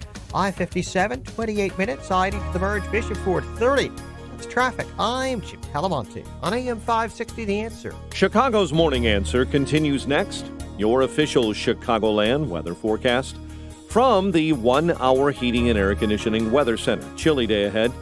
We'll have sun and clouds, a chance of a shower, slight chance this afternoon, and temperatures up near 50 with a chilly low of 30 overnight. 45 at O'Hare. Next news coming up at 8. Chicago's Morning Answer with Dan and Amy continues next on AM 560 The Answer. This hourly segment is brought to you by the Alpha Wealth Group, bringing the trilogy of estate, tax, and investment planning together. Visit alphawealthgroup.com for a free report. When you've got questions, he always has an answer. It's Sean Hannity, this afternoon at 2 on AM 560, The Answer. Top of the morning, Dan and Amy. Elizabeth Warren in Iowa over the weekend and asking about that $21 trillion Medicare for All plan she rolled out. And what happens to people, who are thrown out of their jobs in the health insurance industry because you have nationalized it? She's got a plan for that. There's millions of people who work in private insurance and all the people even here in Des Moines who work in private health insurance. Where do they go and work when private insurance is eliminated? So if you've had a chance to read the plan, you'll see no one gets left behind. Some of the people currently working in health insurance will work in other parts of insurance, life insurance and auto insurance and car insurance. Some will work for Medicaid. Yeah. And there is a 5-year transition support for everyone, because what this is about is how we strengthen America's middle class and how we make sure that in transitions, no one gets left behind. It's right there in the plan, and it's fully paid for. Of course it is. Such a smarmy school teacher. Ugh. Scold, yes. Yeah, really, Queen. That is reason number one, never to vote for Elizabeth Warren. You like your job in the health insurance industry? Well, you can keep it sort of. You're just going to be a government employee, or you have to compete with those people in life and auto at present, or a car if you don't know that car and auto are synonyms. Holy cow! By the way, middle income, right? That's the focus. They're the ones that are going to be taxed to pay for this stupid plan of hers. She's got a plan for that too. Just stop working, because you know what? If you're a middle income family, you're not doing much better than the lowest quintile that isn't working. Great piece in the Wall Street Journal over the weekend from Phil Gramm, former senator from Texas, of course. The truth about income inequality. Since Elizabeth Warren and her socialist friends obsess about that, AOC obsesses about it so much that she backs the lawlessness of hundreds of people not paying $275 to ride the train in New York and Brooklyn. Yeah, rebel. The census data is misleading, as so much government data is. Census data for 2017 portray the top quintile of households as having 17 times as much as the bottom quintile. But it doesn't take into account two important things. One, it doesn't take into account taxation. And since the top income quintile pay almost 2/3 of all taxes, ignoring the earned income lost to taxes overstates the inequality. Number two, on the bottom end, it doesn't take into account $2 trillion in annual public transfer payments, which mainly go to the bottom quintile. 95 federal programs, which make up more than 40% of federal spending. Government transfers provide 89% of all the resources available to the bottom income quintile of households, and more than half of the total resources available to the second quintile. So what's happening, though? As Graham notes, today's government redistributes sufficient resources to elevate the average household in the bottom quintile to a net income, after tax and after transfer, $51,000. $51,000, which is well within the range of middle income family earnings. I mean, what's the median household income in Illinois? 56,000? 56, yeah. The average household in the second quintile is actually only slightly better off than the average bottom quintile household. The average second quintile household, real middle-income families working in mainly the private sector, but working, receive only 9.4% more, even though those families earn more than 6 times as much income. More than twice the proportion of its prime working age individuals employed, and they work twice as many hours a week on average as their bottom quintile. The average middle-income household is only 32% better off than the average bottom quintile household, despite earning more than 13 times as much, having 2.5 times as many prime working age individuals employed, and working more than twice as many hours a week. So what kind of deal is that? Why not just, say, live with $5,000 less and take a chill? Maybe get one of those phony baloney government jobs Elizabeth Warren is offering. For more on this topic, as well as the October jobs numbers, private sector, we're pleased to be joined again by Scott the Cow Guy Shalady, Fox business contributor. Wow, that's an aggressive cow. Scott, thanks for joining us. Appreciate it. Good morning. Morning. I still have your jacket, by the way. I wore it on Halloween. So, Scott, what about this government transfer payments and taxation? This whole conversation about inequality as the backdrop for the 2020 POTUS race. Well, obviously there was a lot of stuff you just threw at us right now, and it disincentivizes you to do anything. Like you said, just sit around and chill, number one. And number two, that now that I'm getting a little on in my years, I'm older than you can, the guys that I spoke to about what was proposed just said, hey, you know what, I'll just retire early. Yeah. Well, really? It's not worth it. It's not worth it. So this, and then another thing I have to remember, because it's easier for me, being both a British citizen and a U.S. citizen, I lived under single payer for 15 of the last 30 years. Okay. And how was everybody there that had a serious ailment flew to the States to have it taken care of, as did the Prime Minister of Canada. Mm-hmm. So all these things that she's espousing the end game is no good, is what I'm trying to say. Everything that she's trying to do to upset the apple cart to get to some sort of nirvana when it comes to, everybody wants everybody to have health care. No, the left doesn't get to own that idea. But it's just, how is it done? And so if she's going to do all of this to get to an end game that I've just lived 15 of the last 30 years of my life, it ain't worth it. Right. And then, to tell health insurance agents, you can just sell auto insurance. There are 907 health insurance companies that employ hundreds, if not thousands, in the United States of America. That's exactly what somebody that's never worked in a business before would say. Yep. Right? You can just tell about her ignorance, about how you can just easily transfer people from even just one part of labor to another part of labor within a firm. It's not that easy. What about the people that already work there, right? I mean, the knock-on effects are catastrophic, and she has absolutely no idea what she's really talking about. And again, the end game, I've lived. and it's not worth it. You know, it's the arrogance. We've seen this before, and this is one of the reasons for the rise of Trump. The arrogance this was the message to steelworkers, including from some Republicans, too, about the globalized economy. It doesn't make mercantilism right, but it doesn't make their messaging right either. The idea, hey, you steelworker that's out of a job, go take a coding class over at 1871 and learn how to code. That's a new economy. You're done. You're over. Go get another skill. How about you go make love to yourself is the response. And you can appreciate why people are so frustrated with the likes of the standard issue politicians on both sides. Yeah, and you're exactly right. And having lived now where I live in Northwest Indiana and seeing a lot of these guys that work at British Petroleum or U.S. Steel, and although things are a little bit, say, in their hearts they might feel a little bit better, but a lot of things are still as bad as they were. Mm-hmm. And the idea that they're going to be retrained to not, to do something, like you said, in the tech sector after having been, for 32 years in a bop shop, pressing steel, it's just not going to happen. They're going to be the unintended consequence of these new ideas.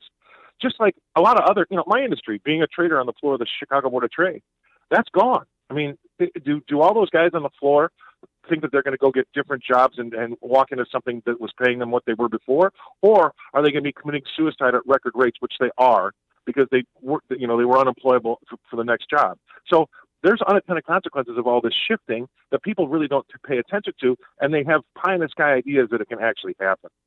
At the macro level, this piece by Derek Thompson in The Atlantic. GOP tax cuts did not work. Promises of the Republican tax plan have failed, as has Trump's spectacularly grand vision of a new American mercantilism. But the U.S. economy is still doing fine for now. And the answer, according to Derek Thompson, how to reconcile that, is that while Trump can't deliver, the American consumer continues to chug along. Consumer spending, the one bright spot in last week's GDP report, beat forecasts, rising nearly by 3%. And so it's consumers continuing to spend that's powering our economy, according to this Keynesian interpretation of how economies work. Well, I mean, I'm not a blind Trump supporter, but I also have common sense and see the moves that he's made. I'm not a big, fan of the Twitter, but the things take his name off the top of the paper, mm-hmm. and the things that he's done for the economy since he's taken office versus what Obama had 8 years to do. I'm sorry, but it's undeniable. And the jobs numbers we got on Friday make it so. Now, he probably parades around on those numbers a little bit too much, because when they go south, they're hard to turn around too. But at the end of the day, he has made big strides in the face of a lot of opposition, that it's turned the economy around, at least turned the people's hearts and minds around. See, that's what leaders do. So everybody that says that, oh, how can you have that guy in office, and how, the Trump haters out there, right? All you have to say back to them is, I'm an adult. I didn't want to elect a priest, or I didn't want to elect a teacher. I elected the person that would do the best for the country as far as what I think goes for the economy. And I think he's delivered on that. So everybody has to get over all the other stuff and realize that their 401k is not a 201k because he's in office. And the other thing about this piece, the GOP tax cuts didn't work. So there's two options here. Either the people who got more of their money back spend it and determine its use, or the government does. So the question back to the Derek Thompsons of the world is, so government spending is working? More money to government, that's how we grow the economy, that's how we protect America's dynamism, is government spending. That's how. Right. And also what he's inferring is government knows how to spend your money better than you do. Right. That's incredibly insane. So, I mean, I run a business too. You're allowed to criticize my moves. That's fine. I wouldn't have done that. But you can't just end there. You have to tell me what you would do now, right? So he's just going to sit there and make pot shots about what didn't work for the economy. What's your idea to make it work then, Mr. Journalist? That's no good to me. I don't care about what's not right. What would you have done? And he doesn't put that in there. So it's worth the paper it's written on. Are you concerned at all about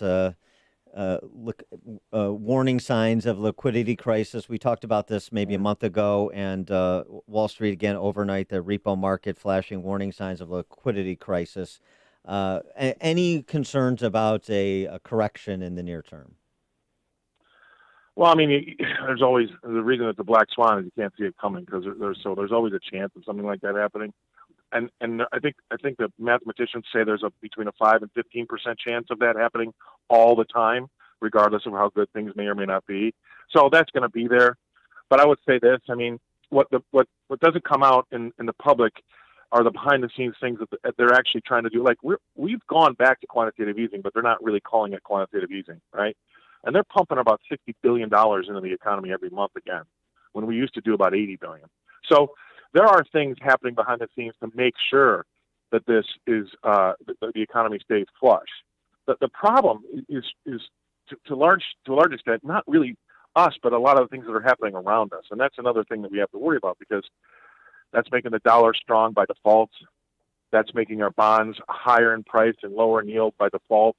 So there's a lot of things that we're having to manage. I mean, Powell's got a very difficult job. He has to handle the president on one hand and the rest of the world's economy is on the other. And so I think that what they're doing now, I mean, they're putting so much cash into the market that it's just going to be, it doesn't mean it can't have a big hiccup, but it just means that the odds of that happening are less likely.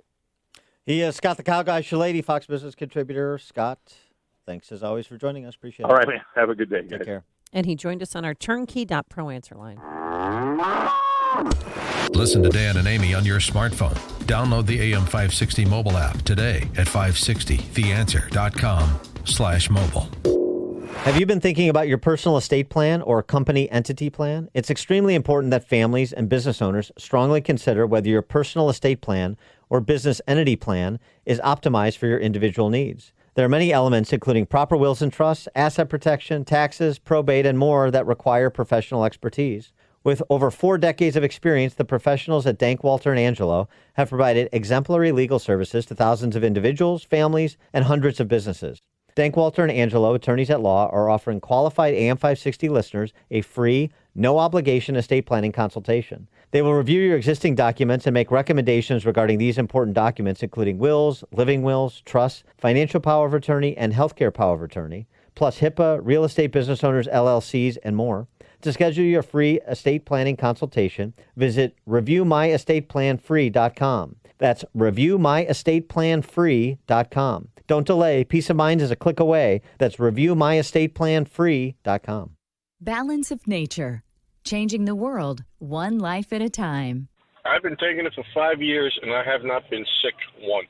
You know, I mean, I tell people all the time, I went to Texas 3 years ago with my wife and my son. We were all in the same hotel room. I was sleeping in the middle of them. They were both so sick, hacking away. My daughter called from Jersey. She was sick. She threw up. I never got sick. So nobody can tell me these things don't work. I mean, I'm thrilled with it. I really am. I just don't get sick. I don't even get colds anymore. It's amazing. Experience the balance of nature difference for yourself. Call or go online now and become a preferred customer, which gives you our best pricing and free shipping. And we will take an additional 35% off of your first order. This will be a limited time offer, so don't wait. Call 800-2468-751. That's 800-2468-751. Or go to balanceofnature.com and use discount code Chicago. You've heard Rumpke's Garage commercials on AM560, and now they specialize in servicing Sprinters and light-duty diesels. But the experts at Rumpke's also service Isuzu and Chevy low-cab forward trucks. So if you own an Isuzu or Chevy low-cab forward truck but aren't sure where to get it repaired, take it to Rumpke's Garage, your #1 dealer alternative for repairs to your Isuzu NPR, Isuzu F-Series, or Chevy low-cab forward truck. Whether gas or diesel, your truck is the lifeline of your business. That's why Rumpke's Garage offers free loaners while your truck is being serviced. They'll even pick up and deliver for your convenience. Rumpke's Garage has the factory scan tool to properly diagnose Isuzu and Chevy low-cab forward trucks. Their commitment to your business is backed with a complimentary maintenance plan and free 2-year warranty. Go to Rumpke'sGarage.com to learn more about their specialization in Isuzu and Chevy low-cab forward trucks and schedule your appointment today. That's Rumpke's, REMKES, Garage.com. Dieting is difficult. Hot yoga is hard. Spin class is tough, with a tough instructor. But you know what's easy? Taking the exact vitamins and supplements that are just right for you. So don't take someone else's vitamins. You don't need to. Because there's GNC for you. Personalized daily packs filled with the industry's best vitamins and supplements delivered to your door each month. And it all starts with a simple quiz. Look, the journey may be hard, but this part, it's easy. Go to GNCForYou.com. Take the free quiz. Liberty Mutual Insurance Company presents... and Doug. Limu, I love how we're always looking out for each other. Kind of like how Liberty Mutual looks out for you by customizing your home insurance. So you only pay for what you need. Limu, why didn't you tell me about the uncovered manhole? I was literally just telling you. Limu, I had no idea you could swim. Liberty, liberty, liberty, liberty. Only pay for what you need at libertymutual.com. Hey everyone, Ken here. For 2 years now, you've heard Carrie and I use metaphors to test to see if you think your home or your business could use a revenue shot in the backside. Today, because of our new website, I can be a little bit more direct. Income Store has 2 doors. If you have more time than money, you're going to live under door number 1. You're going to see over 400 digital assets, 5 to 20 minutes apiece, that'll teach you how to manage numbers and lead people, or show you 6 growth tips you've never heard of. All of this so you can start growing your home or your business revenue literally immediately. If you have more money than time, door number 2 is going to be for you. You can view some of our managed services, look for more done-for-you packages. 34% of Americans in 2018 visited one of our managed services. Forbes 3 years in a row quoted, "Income Store is an expert at generating home or business revenue." If you'd love to explore how to check out adding revenue to your home or business, just go to incomestore.com. That's incomestore.com. AM 560. The Answer. So we were talking about Elizabeth Warren and Kate McKinnon as Elizabeth Warren was the cold open on SNL. The backdrop of a faux Iowa town hall where mom is talking about her Medicare for All proposal and, taking questions from concerned Iowans. Who's got a question? Hi, I work for Kamala Harris's campaign, but I'm still undecided. I'd like to know, why did it take so long for you to release your plan to pay for Medicare for All? Yeah. Thank you for bringing up health care. That is my despacito. In the last few years, the number one reason families went bankrupt was because of health care costs. Even the people who had insurance. It's a tricky little corn maze, right? But when Bernie was talking Medicare for All, everybody was like, "Oh, cool." And then they turned to me and they said, "Fix it, Mom." And I'll do it because that's what moms do, right? Yeah. With Dad, you eat birthday cake for breakfast and then go to Six Flags. And then I hold your hand while you throw up in my purse. Hey, Mom, number one reason people going bankrupt the last 5 years because of healthcare costs. I thought Dad fixed that. Obamacare. Yeah. Is that a shot at Dad? Mom, are you and Dad not getting along? Follow-up question on cost. Next question. What do we got? Hi, sorry, I have a follow-up because I'm annoying. You said your plan would cost $20.5 trillion, but other economists have said it could cost $34 trillion. Right, okay, let me stop you right there. We're talking trillions. When the numbers are this big, they're just pretend. There ain't no Scrooge McDuck vault. Right? You ready to get red-pilled? Money doesn't exist. It's just a promise from a computer. You might as well say it costs 13 nonjillion over 12/10. Same difference. All right, next. Concerned about losing your health care? She's got an answer for that. Hi, Senator. My current insurance isn't perfect, but with your plan, I'd have to give it up. And that makes me nervous. I hear this from a lot of people, so let me help you understand. Your insurance is like a bad boyfriend. Girl, listen to me. You need to leave him. He is draining you. You deserve better. Dump his ass. I know. You're right. I'm settling. But I'm just scared to leave because what if it's the best I can get? Girlfriend, how much is your deductible? $8,000. I don't even have dental. My teeth hurt so bad. All right, you listen to me, you beautiful bitch. Here's what's going to happen. You're going to call him, and you're going to end it. And I'm going to come right over with an apple strudel, and we're going to post up on the couch and watch my favorite show, which is Somehow Ballers. And then one day, One day, Blue Cross Blue Shield is going to text you from the club saying, baby, I miss you. And you're going to say, new phone, who dis? Okay, girlfriend, you're going to be just fine. Get more ready for more SNL with Elizabeth Warren as mom. Yeah, they'll criticize her for being a little inauthentic, but this is their candidate. Coming up on Chicago's Morning Answer. We'll talk impeachment theater with Quinn Hillier from National Review and Washington Examiner at 8:08. But now let's head straight into that newsroom. Here is Mike Scott. Sunshine this morning. Employees fired over a racial incident at a Naperville Buffalo Wild Wings, and that investigation continues. WIND, Chicago News Time. It's 8 o'clock. Will they show up? I'm Dave Anthony, Fox News. Former Trump administration officials are supposed to testify in private today, 2 this hour, but it's expected none will be there to answer questions in the impeachment inquiry. Republicans have complained all this is behind closed doors, but Democratic Congresswoman Jackie Speier tells CBS Face the Nation. I think you're going to see all of the transcripts that are going to be released probably within the next 5 days. Now, the whistleblower's lawyers offering Republicans a chance to ask questions that'll be answered in writing under oath. But Jim Jordan, the top GOP lawmaker on the House Oversight Committee, is calling that insufficient. Of course, the president has a lot to say. Fox's John Decker live at the White House. The president tweeting the whistleblower gave false information. He must be brought forward to testify. Written answers not acceptable. He continued, where is the second whistleblower? He disappeared after I released the transcript. Does he even exist? The president spoke to reporters on Sunday. The whistleblower gave a false report.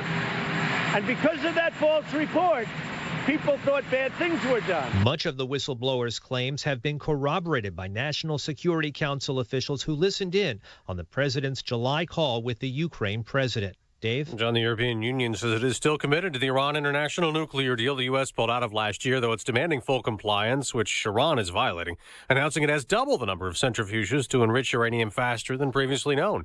This as Iranians rally on an anniversary not celebrated here. A crowd outside the old U.S. Embassy in Tehran burning the American flag and chanting death to America. This 40 years to the day since the start of the embassy hostage crisis, when Iranian students took over the building and 52 Americans were held for more than 14 months. Fox's Simon Owen, a condemned murderer, is running out of time in South Dakota. Charles Rhines will be lethally injected in about 5.5 hours unless courts block his execution. He is challenging the drug they want to use. America's listening to Fox News. Sunshine, 45 degrees at 8:02 on AM 560. The Answer. Good morning. I'm Mike Scott. Multiple employees this morning are out of a job at a Naperville Buffalo Wild Wings restaurant after some customers claimed they were asked to move to another table because of the color of their skin. Sports bar franchise says the workers involved were fired following an internal investigation into the October 26 incident. A small plane running out of fuel en route to a Wheeling airport made an emergency landing on a golf course Sunday afternoon. Around 2:45, a pilot and student were flying back to Executive Airport in Wheeling when they realized they were running out of fuel and wouldn't make it, so they landed just short of the 13th green on the Glen Club course. A 13-year-old girl is in stable condition following a shooting on Chicago's west side. It happened in the 1600 block of South Holman Avenue. And a teen boy is expected in court today, charged in the shooting of 2 on Halloween, including a 7-year-old girl who was out trick-or-treating. Blackhawks 3-2 winners over the Ducks in Anaheim. Eagles beat the Bears 22-14 in Philly. Pacers beat the Bulls 108-95 in Indianapolis. And 2 Chicago Major Leaguers bring home gold gloves. Cubs first baseman Anthony Rizzo and Sox second baseman Yolmer Sanchez. It's 8:03, time for the AM 560 Business Beat. It's a service of Signature Bank, helping local businesses succeed. Visit signaturebank.bank for all your commercial banking needs. Now the latest from the Fox Business Network. I'm Deirdre Bolton, and this is the Fox Business Report. McDonald's has fired its CEO, Steve Easterbrook, citing a consensual employee relationship that violated company policy. The company cited Easterbrook's poor judgment. In a statement, he agreed with the board that it's time for him to move on and asked to maintain his privacy. Another company executive will replace him as CEO and president. Sportswear and shoe company Under Armour is being investigated by the Justice Department and the Securities and Exchange Exchange Commission. The criminal probe is looking into the company's accounting. Under Armour tells the Wall Street Journal it's been the subject of requests for information since 2017. It's been cooperating, though it firmly believes its accounting practices and disclosures were appropriate. Under Armour's recent quarter was stronger than expected. That's your Fox Business Report. I'm Ginny Cosola. Invested in you. It's 8:04. We'll have a check of traffic and weather coming up next on AM 560. The mainstream media wants to divide Americans into neat little groups, and they want you to believe that everyone in each of those groups thinks alike. John Anthony and Charles Love are here to blow up that lie. Join them for Black and Right this Saturday at 1 p.m. when they expose the lies of the media and the hypocrisy of the left and have fun doing it. It's Black and Right this Saturday at 1 p.m. right here on AM 560. The Answer. Attention maintenance coordinators. Fans are a vital part of your business's building or factory. You've got to keep the air moving. But when they break down or need service, who can you call? Vans Industrial repair all types of fans, from small wall fans to large air movers. Hi, I'm Dave Van Camp, president of Vans Industrial. Fan repair is one of many services that Vans offers. If you have a fan with a damaged shaft, bearing, impeller, or housing, we can help. And if you need a new fan, we handle all major brands and can provide engineering assistance to properly size your new fan. Our crews can respond to your emergencies or routine maintenance and will have your fan back up and running fast. And when we're done repairing your fan, we can also dynamically balance it so it runs smooth for years to come. Vans uses only the best and safest union-trained mechanics, insured at the highest level, to perform the job right. Call 833-VANS-IND to get your fan repaired today. That's 833-VANS-IND. Or on the web at vansindustrial.com. Okay, forest animals, today is a new day. Kids are coming to the forest, and it's up to us to make their visit a good one. Sparrow. Yes? Have you practiced the most popular bird songs for the year? Of course. Catchy. I like it. Okay, River. Dude. How's the temperature? It's a refreshing 52 degrees, man. Perfect for a little riverside shoeless relaxation. Ah, good. Owl, you here? Course. Who's asking? I am. Look, you know the drill. Sleep during the day, scare the kids at night. Perfect. I love my job. Oak Tree? What's up? Still in the same place I left you last year. That's what I like. Consistency. Well, it's not like I'm going anywhere for the next couple hundred years. I know. I love it. Turtle. Turtle. He's not here yet, man. He's late every morning. You'd think he would have learned by now to leave the night before our meetings. Okay. Squirrel. Has anybody seen Mr. Squirrel? The forest has been preparing just for you. Visit a forest near you today. To learn more about cool things to do in the forest, visit discovertheforest.org. Brought to you by the U.S. Forest Service and the Ad Council. It's 8:07.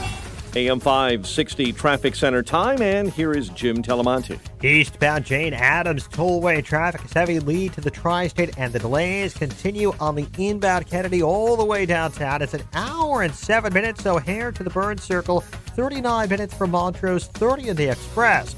Eden's 27 minutes, Lake Cook to the Junction. Eisenhower, an hour and 22 minutes, 390 to downtown, an hour and 4 minutes from Manheim. Northbound I-55 is jammed, 126 to 53 with a wreck on the right shoulder. And the Stevenson is an hour and 8 minutes, 355 to the drive. Ryan, 30 minutes, 95th to downtown. Eastbound Reagan Tollway, it's bottled up, 31 to Yackley and 83 to the Tri-State. Northbound Veterans Memorial, I-55 to St. Charles. The Army Trail toll to 290. I'm Jim Telemonte on AM 560 The Answer. Chicago's Morning Answer continues next.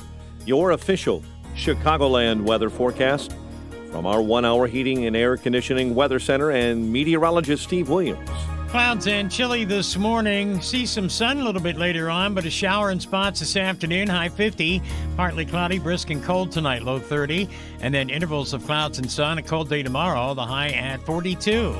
I'm Steve Williams on AM 560, The Answer. 45 at O'Hare, next news 8:30. Chicago's Morning Answer with Dan and Amy continues next on AM 560, The Answer.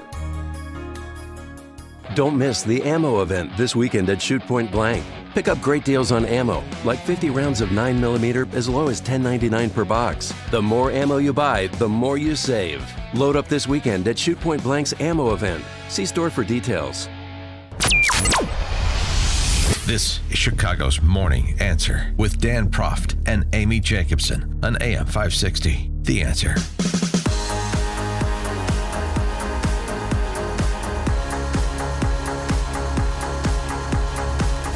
Top of the morning, Dan and Amy. It's that time again. Time to do some more ciphering of the latest impeachment hermeneutics coming from Sunday's talk shows.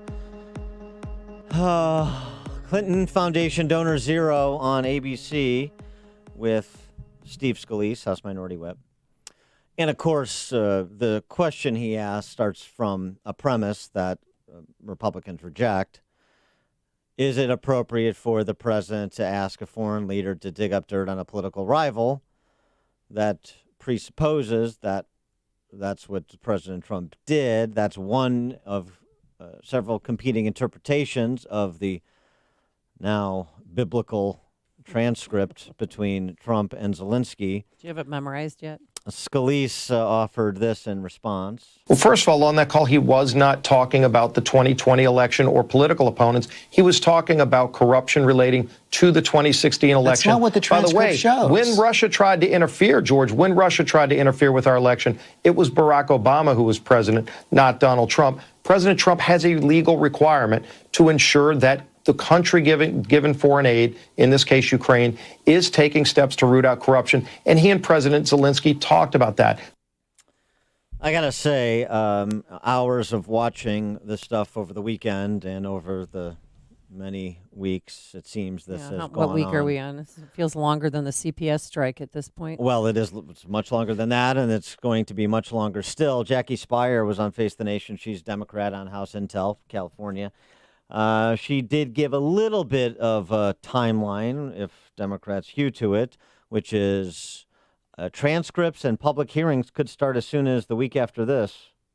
We have one more week of interviews that will take place, and then I'm pretty confident we're going to move into a public hearing setting in which the House Intelligence Committee, along with the Foreign Affairs Committee and the Oversight Committees, will start to place in the public's hands the information. I also think the transcripts are going to start to be released next week, and that's going to give the American people an eye on exactly what we have heard. Look forward to that. I'm probably looking forward to it more than Tom Cole, who offered a nice summary of his impressions of the last several weeks on Meet the Press in 10 seconds or less. And I look at it this way. The aid is there, and the investigations didn't happen. So if there was a quid pro quo, it certainly wasn't a very effective one. Can you be impeached for an attempted quid pro quo?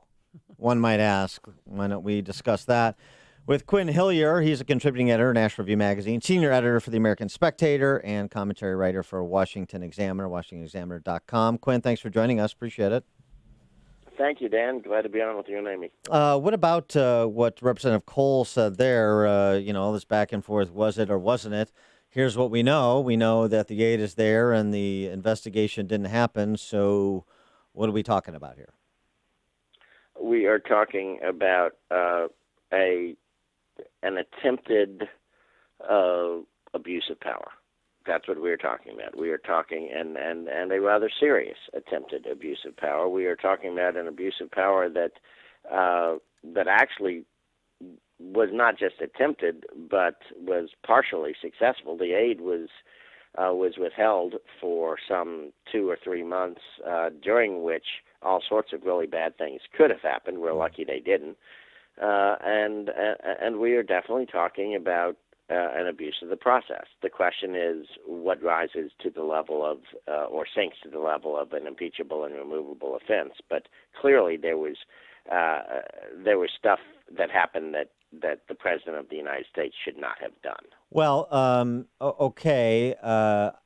However, with respect to mentioning Joe Biden, which is what I presume you're talking about, I mean, does running for president absolve you of investigative scrutiny? Because it's in the two parts of the transcript where Biden is mentioned, isn't it in reference to the investigation ongoing into 2016? To wit, no. In both instances, he references Zelensky, asking Zelensky to cooperate with the Attorney General of the United States. No, he offers the Attorney General to help Zelensky. Here is the key. And it is a very important key.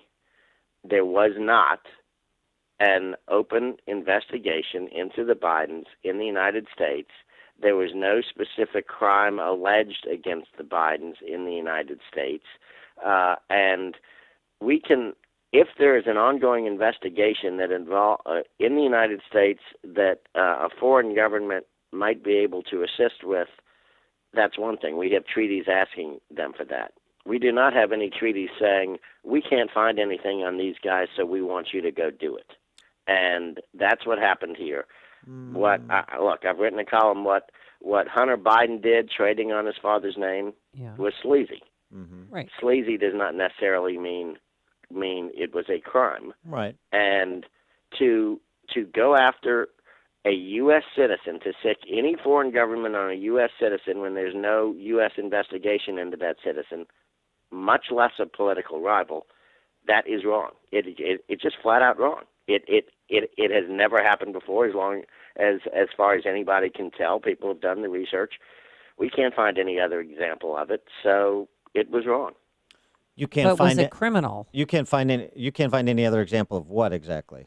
Of a U.S. president trying to sic a foreign government on an American citizen to open an investigation into a U.S. citizen when there is no alleged U.S. crime. Period. Well, we don't have transcripts of phone calls that President Obama might have had, or the Bushes. I mean, there is no known instance of it. There was no in this case. There were three, count them, at least three different people that listened to that phone call that made criminal referrals to the Justice Department because they thought something criminal had been done. That has never happened before, as far as we know. But the problem with some of those individuals is their particular perspectives potentially on the president, starting with the whistleblower, if you assume that the report by Paul Sperry last week is accurate, which I do. And even Vindman, who testified again, the reporting we have, because we don't have transcripts. I hope Jackie Spires right, and we'll get him next week, where Vindman allegedly said that he was concerned about President Trump's effort to subvert foreign policy. Well, excuse me, I'm sorry, Lieutenant Colonel Vindman. Who are you to determine what U.S. foreign policy is? That's actually the job of the Commander-in-Chief, as I understand it from the Constitution. Well, actually, in this case, what he's talking about is actual U.S. law, which was aid to Ukraine that had been passed by Congress and signed into law. That makes it U.S. law, and that makes it above the President of the United States, not below the President of the United States. But is Representative Scalise right to suggest, would the President be right to ask that before we give aid to a country, particularly military aid, it is entirely legitimate for the President of the United States to inquire about concerns of corruption in his country with a history of corruption? But that's not what Trump was doing. That's not what Trump was doing. That's what Scalise says he was doing, so that's one interpretation of what Trump was doing. That's the House Minority Whip saying it. No, look, I've known Steve Scalise since 1989. I've been a huge supporter of his for years. I've never been more disgusted with him. Okay. There is absolutely no evidence that Donald Trump has pressed Ukraine or any other government, with the possible exception of Mexico and their drug problem, any other foreign government on any issue of corruption other than the two issues that involve him politically. And he did not ask Ukraine to clean up any of its other corruption. The only corruption, the supposed corruption that he asked them to look into, was a totally debunked, crazy conspiracy theory about 2016, saying that Ukraine held some servers which were owned by a Russian American in California, not by anybody in Ukraine, and to go after the Bidens on something where there is no alleged U.S. law that the Bidens have broken. Meanwhile, there was actually an attempt or actually passage of aid to Ukraine to fight corruption, actual U.S. financial assistance to fight corruption, and Trump nixed it. So if Trump is interested in Ukrainian corruption, why is it that the only Ukrainian corruption that he is interested in is the two things that might help him politically, but he's not interested in following the recommendations of anybody to actually give them money to fight any other corruption? Well, I mean, it doesn't make sense. That's a fair question, but there's all sorts of competing concerns on these matters. I mean, you would ask the same question of why you could ask a similar question in terms of why the Obama administration was so reluctant to do what the Trump administration has done and provide this military support to Ukraine, despite the bipartisan support to do so. Right? I mean, that's. Well, in that case, and one more point, sir, and then I'll let you. And then you also have the Politico report of Ukrainian actors potentially involved in trying to interfere with the election in 2016 for the benefit of Hillary Clinton. So you have that additional layer to it. Right, but Trump didn't ask about that. Trump asked specifically about this crazy crackpot conspiracy theory about the CrowdStrike server. I know. Which has nothing to do with anything. Let me say this: he has his Attorney General, Bill Barr, out there investigating all of the Hillary Clinton angle for the 2016 election, all of the supposed corruption that started the Russia investigation on behalf of the Democrats. So he's got Barr investigating all that. If Ukraine was central to that, why is it that Barr has personally spoken to government officials in Australia, in Great Britain, and in Italy, but he hasn't talked to any officials in Ukraine? Why is that? Because they are not central to it. There was a minor Ukrainian aspect to it, not even enough for Trump's own bulldog, Bill Barr, to even bother with yet. When it came out that Trump and his people were pushing for this investigation in Ukraine, the Justice Department about 2 weeks ago put out a statement saying we know nothing about any U.S. investigation into Ukraine.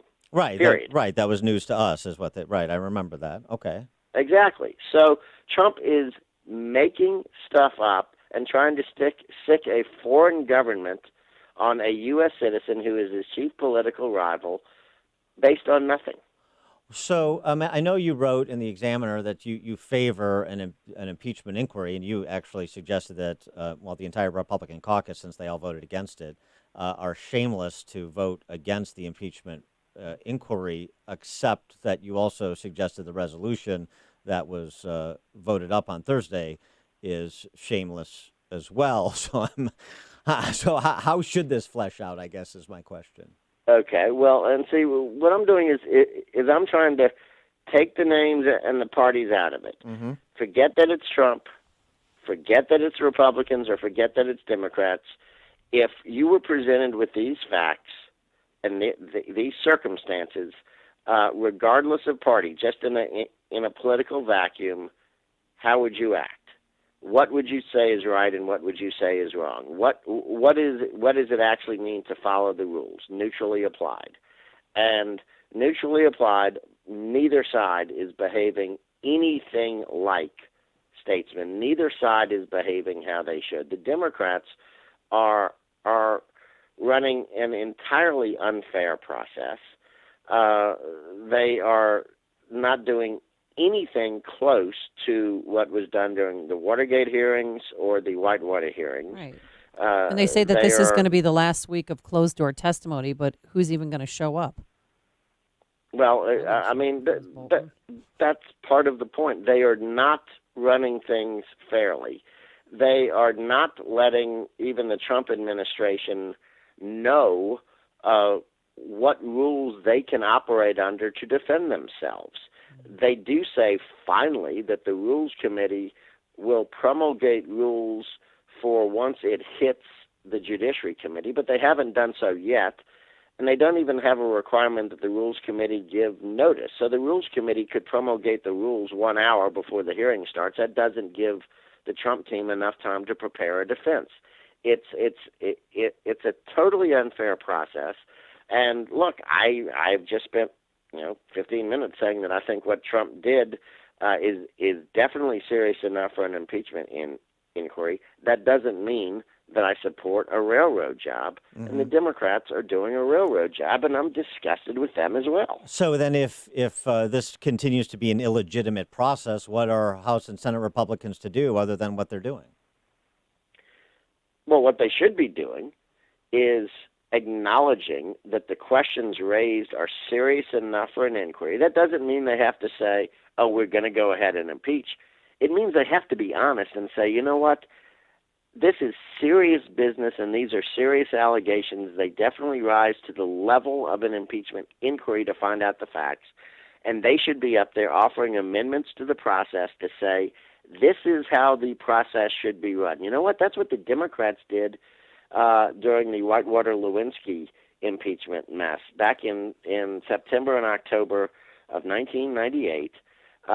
They didn't like the rules that Speaker Gingrich was pushing, and they offered their own rules. And as it was, 31 Democrats voted for the inquiry, even though they didn't like the rules. Yes, that's right. And if they had liked the rules, as many as 100 Democrats said that they would have voted for it. Why can't Republicans now be honest enough to say that if an investigation into perjury about sex was enough for impeachment, then certainly sicking a foreign government on a U.S. citizen with no U.S. investigation is at least worth a probe. Well, with respect to those amendments, Scalise addressed that with Stephanopoulos, saying they wouldn't accept any amendments from Republicans. That actually there was an effort in that vein, and it was rejected by House Democrats. They certainly didn't publicize it much. I don't remember them actually formally offering an amendment package on the floor. They would have it taken a lot more seriously if they hadn't spent the entire last 2 months saying that there is absolutely nothing here to see in the first place. I mean, what they should be saying is, yes, these are serious questions and they deserve investigation, but we got to do it right. Instead, they're saying this whole thing is illegit.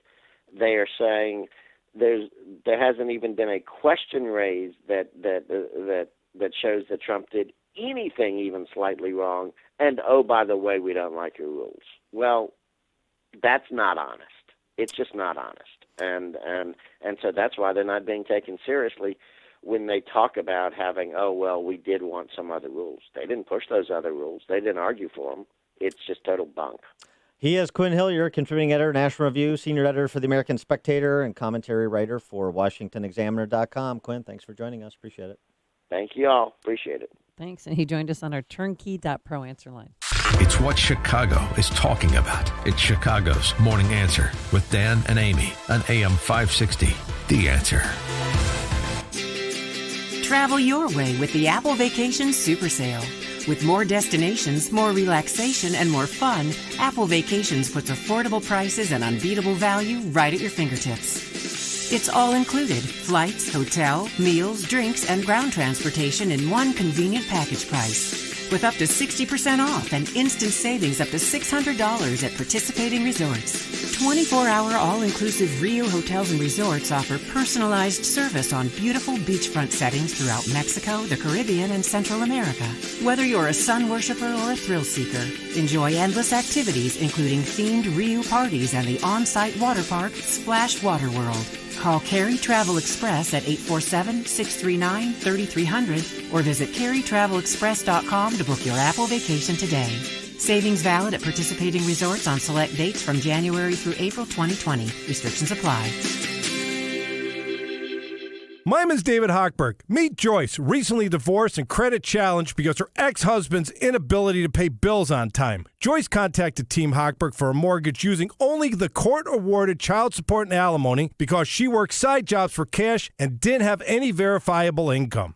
FHA allows borrowers to use alimony and child support as income as long as it's been received for at least 3 months and will continue for at least 3 years after the loan closes. Joyce met both of these requirements, and Team Hochberg helped to secure a mortgage for her and her 3 kids. I've been divorced and know how stressful it can be. So if you're seeking a mortgage after a divorce, call Team Hochberg, your honest local lender who will always look out for your financial best interest, now at 855-56-DAVID. That's 855-563-2843 or visit 56david.com. Team Hochberg has helped thousands of AM 560 listeners, but we can't help if you don't call 855-56-DAVID or visit 56david.com. Homeside Financial Equal Housing Lender, NMLS 1124061. DS Arms is the factory direct outlet for all major brands of firearms and accessories. And for over 3 decades, they've manufactured custom rifles used by police, military, and you. Purchase your rifle factory direct and support American manufacturing and jobs. DS Arms also has the automatic knives, mags, and optics, plus every accessory you'll need. DS Arms is in Lake Barrington off Route 14 and Pepper Road. DS Arms is much more than a gun store. Visit dsarms.com or call 847-277-7260. That's dsarms.com. Hey there, beer lovers. Let your freedom be heard. And be sure to spread the good word. If you love freedom, patriotism, and the craft beer revolution, then Gun Craft Beer is the brew for you. You can purchase Gun Craft Beer all over Chicagoland. For a list of locations, visit guncraftbeer.com. And be sure to follow Gun Craft Beer on Facebook and Instagram. So salute the red, white, and brew by enjoying the freedom you can taste with Gun Craft Beer. Policies issued by American General Life Insurance Company, Houston, Texas. Not available in all states. For details, visit AIGdirect.com. Do you have a family? Would you like to help make sure they'll be taken care of if anything were to happen to you? If you answered yes, you probably need life insurance. Now, do you think life insurance is expensive?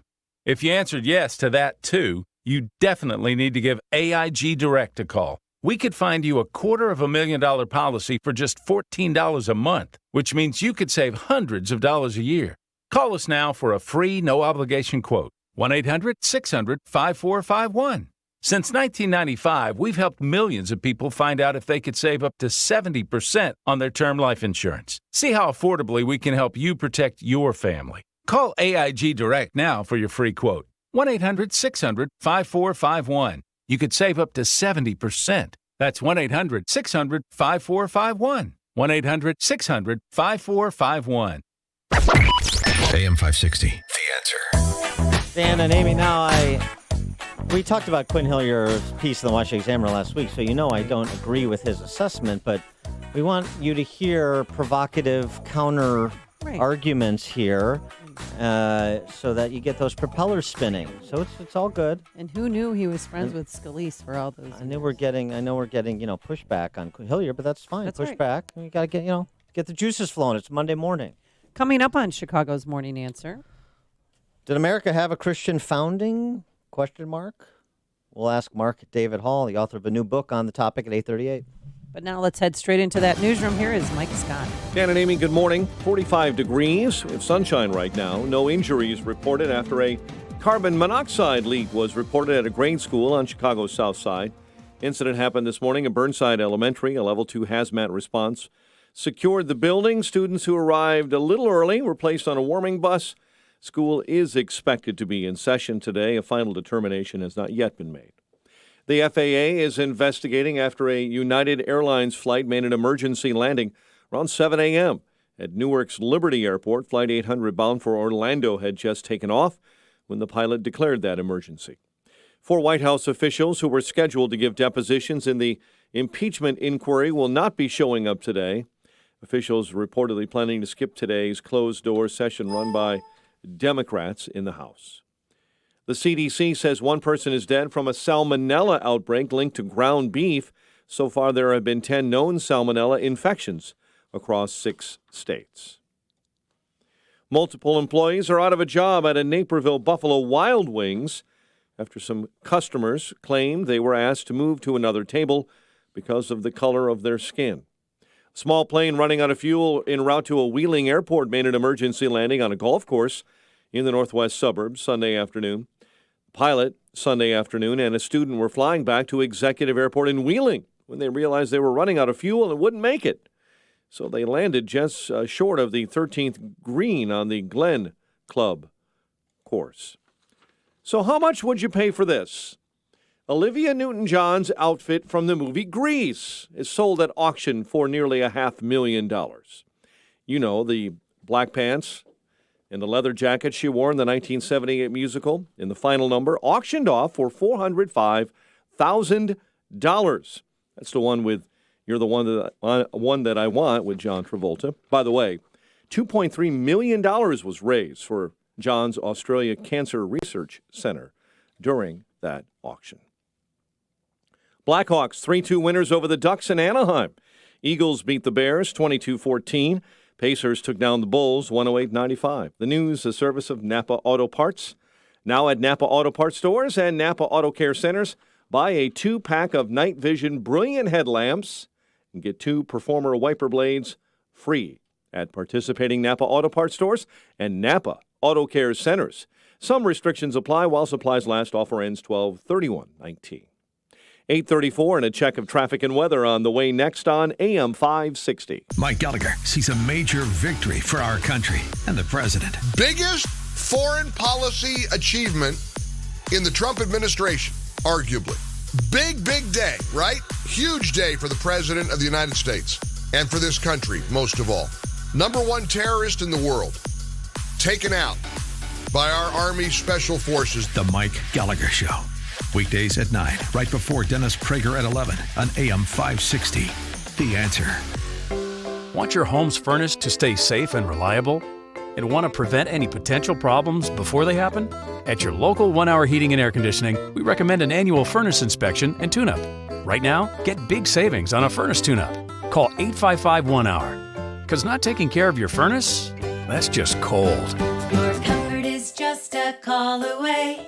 Call 1 Hour. Terms and conditions may apply. Call for details. Independently owned and operated. Licensed in the respective state or county. Alan Dershowitz is speaking out against Nancy Pelosi's impeachment. Dershowitz is on Newsmax TV every night this week at 8 p.m. Eastern. He's exposing the war on Trump. See Alan with hosts like Mike Huckabee, Bill O'Reilly, Michelle Malkin, and more. Find Newsmax TV on DirecTV, Xfinity, Dish, Spectrum, Fios, Optimum, and Uverse. Newsmax is the fastest-growing news channel in America. If you don't get Newsmax, call your cable company. Tell them you want Newsmax TV. It's real news for real people. America has a retirement crisis. 10,000 people turn 65 every day with alarmingly little savings. Company pensions are a thing of the past, and 401k plans are riddled with fees and expenses. We're living longer, so our retirement savings need to last longer. And these record low interest rates are virtually punishing savers, forcing many people to take on far too much risk in the stock market. So what can you do to help ensure you don't become another statistic of this crisis? The answers are in a free educational workshop with Tom Fortino, featured expert on Fox Business, Forbes, and the host of the Alpha Wealth Hour heard on AM 560. Learn about the 5 major threats to your retirement, creating lifetime income, and the Social Security decision, plus tax-free strategies to help make the IRS a smaller partner in your retirement and how to pass along more wealth to the people you love. Seats are available in multiple locations throughout Chicagoland. Visit alphawealthgroup.com and click on the Classes tab to reserve your free seats now. alphawealthgroup.com.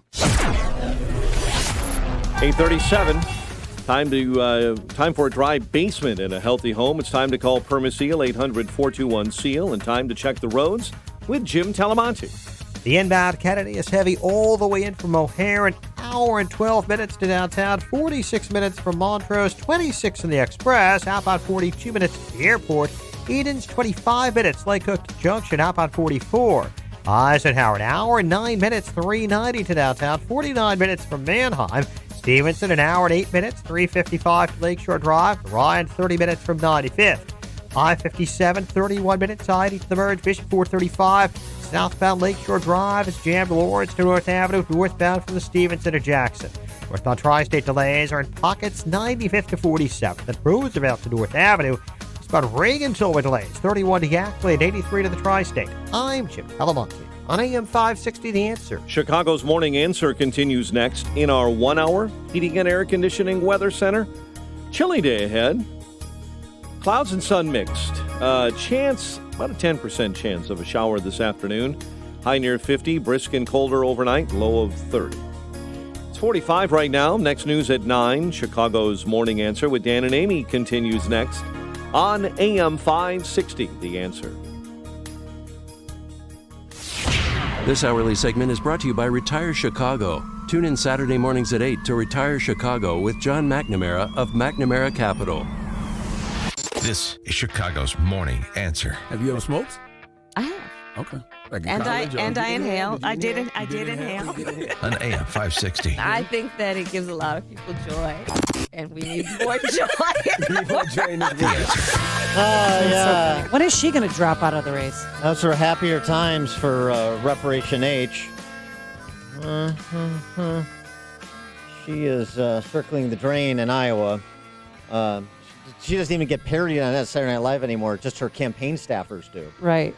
All right. I didn't, sometimes you forget. I guess you get inside your own bubble a bit, and you forget questions like the one posed by our next guest and author are actually questions. They're not settled in the minds of many. This question, did America have a Christian founding? Not settled in the minds of many, particularly as I guess our country becomes more secular and you have young people more inclined to embrace socialism, even communism, according to some recent surveys, all disturbing stuff. Mark David Hall, Herbert Hoover's Distinguished Professor of Politics and Faculty Fellow in the William Penn Honors Program at George Fox University. He is the author of the new book, Did America Have a Christian Founding? And he joins us now. Mark, thanks so much for being with us. Appreciate it. Hey, thanks so much for having me, Dan. So, this the idea that America, or the question as to whether America did or did not have a Christian founding, this is in controversy? Absolutely it is. I take issue at what might even be called a scholarly consensus. Academic after academic, popular author after popular author writes books saying things like most of America's founders were deists, they created a godless constitution, and they built a wall of separation between church and state. In the book, I sort of line up all of these myths, by which I mean a false story, and I'd like to think I demolish them. There's just very little historical evidence to support these widespread claims. And since we had no less an authority than House Majority Whip James Clyburn invoking Thomas Paine over the weekend, some of the founding fathers and who authored our founding documents, their writings and musings and influences suggest what? Well, that's a great question, and it's a nice way to set it up, too, because one of the errors these scholars make is they routinely turn to founders like Thomas Paine. And I'd be the first to admit Thomas Paine is not an Orthodox Christian. Right. He's the closest thing among American civic leaders to a deist, with the exception of Ethan Allen. But he's really not an American. He's born in England. He spends most of his life over in Europe. He comes over to America and he writes a few important works like Common Sense, very important, but he doesn't help write the Declaration or Constitution or Bill of Rights. He returns to England or to Europe and writes Age of Reason, which is an explicitly deistic work. When he comes back to America, he's vilified because of it. No one wants to have anything to do with them. When he dies, not even the tolerant Quakers allow him to be buried in a churchyard. So he has to be buried in a farm with like 6 mourners. And so Paine is important. I'm not denying he's important, but he's very unrepresentative. A few other founders, Franklin, Jefferson, and Adams, are not Orthodox Christians either, although those three seem to believe in a providential God, a God that intervenes in history, and so they're not deists. But when you turn to the vast majority of civic leaders, I'm not talking about farmers out in the field having nothing to do with politics, but the sort of men in the Continental Congress that are approving the Declaration of Independence, the men in the federal conventions, the men in the state ratifying conventions and state legislatures, there's a great deal of evidence that they were influenced by their Christian convictions in very important ways. The academic rewriting of American history, which, by the way, now is getting to the area of rewriting when our country was founded altogether, much less the basis on which it was founded. I mean, the 1619 Project suggests that's the real founding of America, right? So the rewriting of American history, the redefinition of American history, if you will, by these academics, is purposeful, isn't it? It's the to undermine the idea that America was founded on Judeo-Christian values is to undermine the sense that America has any moral authority, or that there is anybody has any moral authority, right? We're in the era of like the famous inscription that Rusty Reno always references in the 60s in Paris. It is forbidden to forbid. That's where academics want America to be. Yeah, that's exactly right. So a lot of the scholarship I'm talking about is scholarship from the mid-20th century, and it continues to the present day. And I think to the extent to which there's an ideological motivation, they want to argue that America had this wonderful Enlightenment founding. The founders were rationalists, and they wanted these sorts of outcomes I mentioned before. The 1619 Project takes it a step further to say basically America is founded in this grave evil of slavery, and pretty much nothing redeems it from that, and so we have to atone for it. Now, I would be the first to admit that slavery is a grave moral evil, Sure. but I would also argue that it's precisely because of their Christian convictions that some founders were starting to question this, that something like 8 states voluntarily abolished slavery between 1776 and 1808. And of course, when the abolitionist movement gets up and running in the 19th century, this is a profoundly Christian movement, and so thank goodness America was founded founded by Christians. It had a Christian founding, and I think this eventually led to the elimination of slavery. I wish, as a bloody Civil War hadn't been necessary to bring this about, and I'm not sure it was absolutely necessary, but of course, as history played out, that's what happened. But you're right, there is an ideological agenda behind this. There are also some more practical agendas, if you'd like to talk about that later. And the practical agenda behind your book, is it at least in part to sort of reconnect more Americans to their founding for the purposes of, I don't know, sort of resuscitating values that were informed the founding? You know, that would be a wonderful outcome. America's founders were absolutely convinced that religion is necessary for morality, and morality is necessary if we were to be a republic. And they were convinced of that to a person. And by religion, they meant Christianity. And so I certainly would pray for revival in that respect. But frankly, I'm happy to make common cause with my with of all stripes and with a clear agenda. The U.S. Supreme Court in 1947 in Everson versus the Board of Education said we must interpret the First Amendment in light of the founders' views. Thomas Jefferson and James Madison equal the American founders. It's been used to deny tax-exempt status to churches, to say we can't fund private religious schools on the same terms as other private schools, that we can't grant religious accommodations to protect minorities from being drafted and this sort of thing. It's a very pernicious doctrine, and it's a doctrine that has absolutely no foundation in the American founding. Well, you wrote an article about how old does a monument need to be in lawliberty.org, and putting a cross in a public space, is that protected by free speech? I would say there's absolutely no constitutional violation if a town or locality desires to do so. The case you're referencing, of course, or I believe you are, is the case coming out of Maryland that the Supreme Court just decided. In this case, it was a World War I era cross. It was actually initially put on private land with private dollars. It's a mammoth cross to memorialize the dead from this county, the dead men from this county in World War I.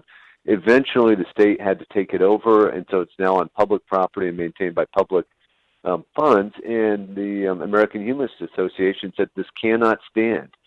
We must destroy this cross or decapitate it or do something with it. It's a violation of the wall of separation between church and state. So as I read the Establishment Clause, and I'm really quite sure I'm right about this, there's absolutely no constitutional violation. Now, the U.S. Supreme Court agreed with this position 7-2, and so the separationists need a fallback position. And so what they've said is, well, maybe old monuments are okay, but new monuments are. So if a town puts up a memorial, say in the 21st century, that has a religious symbol, that could be torn down, or that must be destroyed. And what I argue in my little essay is the problem with this is many of the more recent memorials actually have non-Christian symbols. So I reference, for instance, Ohio's Holocaust Memorial, which features fairly prominently the Star of David. So the Freedom from Religion Foundation, just like the American Humanist Association, said this is impermissible. You can't have the Star of David in a Holocaust memorial, to which I say this is utterly ridiculous. Of course you can. It's a matter of the Establishment Clause. And of course we're talking about memorials on public land. If it was on private land, anything goes. So what we're really concerned about here is when a state or locality decides to create some sort of memorial with some sort of religious inscription or symbol. And I argue that it's absolutely constitutional as a matter of the Establishment Clause for localities or the national government, for that matter, to do this sort of thing. Well, the Freedom from Religion Foundation has the perfect name because in its name it incorporates the entire movement's complete misunderstanding of the First Amendment and the Establishment Clause. It was never, there's no language about separation of church and state. The Establishment Clause is the state shall not establish a national religion, and so that's the test that needs to be applied to these questions about religiosity in the public space. Isn't that right? That's exactly right. So, I fleshed this out a bit in the book, as you might imagine. But simply put, the First Amendment says Congress shall make no law respecting the establishment of religion. This means at least we aren't going to have a national church. The Establishment Clause has since been applied to the states, and so now Illinois can't create a state church either. But other than that, almost anything goes. Governors can issue calls for prayer and fasting or give Thanksgiving Day proclamations. Illinois, if it wanted to, could choose to provide vouchers so that parents could send their children to religious schools. They would need to be neutral, I contend. So if you wouldn't want to just fund Catholic schools, right? You want to provide vouchers so parents could send their kids to a Jewish school or a Protestant school or a Catholic school or whatever. But perfectly constitutional. So let's just get away from this bad history and debate the merits of calls for prayer and fasting or vouchers or memorials. Let's debate them on their merits, and let's have real arguments about it instead of pretending that America's founders prohibited those sorts of things. He is Mark David Hall, the Herbert Hoover Distinguished Professor of Politics, faculty fellow in the William Penn Honors Program at George Fox University. The book, Did America Have a Christian Founding? Mark David Hall, thanks for joining us. Appreciate it. Hey, thanks very much for having me. And he joined us on our turnkey.pro answer line. The stories you need to know to start your day. This is Chicago's Morning Answer on AM 560. The Answer. Balance of Nature's fruit and veggie capsules contain 100% fine-ripened fruits and vegetables, tested pure with no pesticides, fillers, or additives of any kind, and are the most effective whole food supplements on the market today. Fruits and vegetables are on an average 85% water. Balance of Nature uses cold vacuum technology to remove the water, leaving only the whole food. We don't use any heat, air, or light drying methods that damage nutrients. Our cold vacuum technology maintains 99% of the fresh fruits and vegetables' original nutritional value. Experience the Balance of Nature difference for yourself. Call or go online now and become a preferred customer, which gives you our best pricing and free shipping. And we will take an additional 35% off of your first order. This will be a limited time offer, so don't wait. Call 800-2468-751 or go to balanceofnature.com and use discount code Chicago. Oh, Marcus has them in his office, the MyPillow towels, the latest item to be added to the MyPillow collection, and you could see for yourself. Go to mypillow.com and check out all the merchandise. There's mattress toppers, pet pads. My favorite is the Giza cotton sheets, but the OG is the MyPillow. And once you sleep on a MyPillow, you can't go back. The best part is you can put it in the washer and dryer. You don't have to lug it to the dry cleaners when it gets dirty. MyPillow.com, promo code Amy.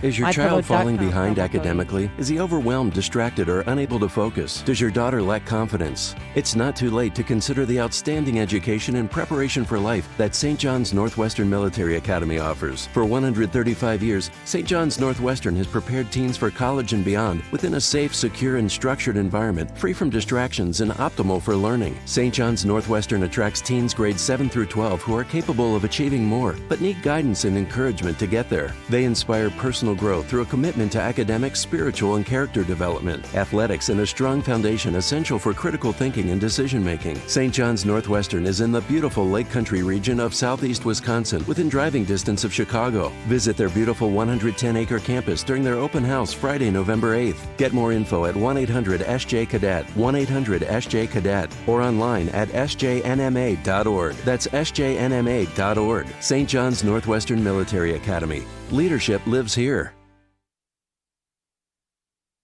Hey, if your basement only leaks when it rains, that's no way to live. You don't want the mold. You don't want the smell. So call our good friends over there at Permaseal, 1-800-421-SEAL, and they'll come over and give you a free estimate, no haggle pricing, and a price assurance guarantee so you can rest assured that you're getting the best value. Roy Spencer started Permaseal back in 1979, and it is still a local Chicagoland family business doing the right thing and standing behind their work.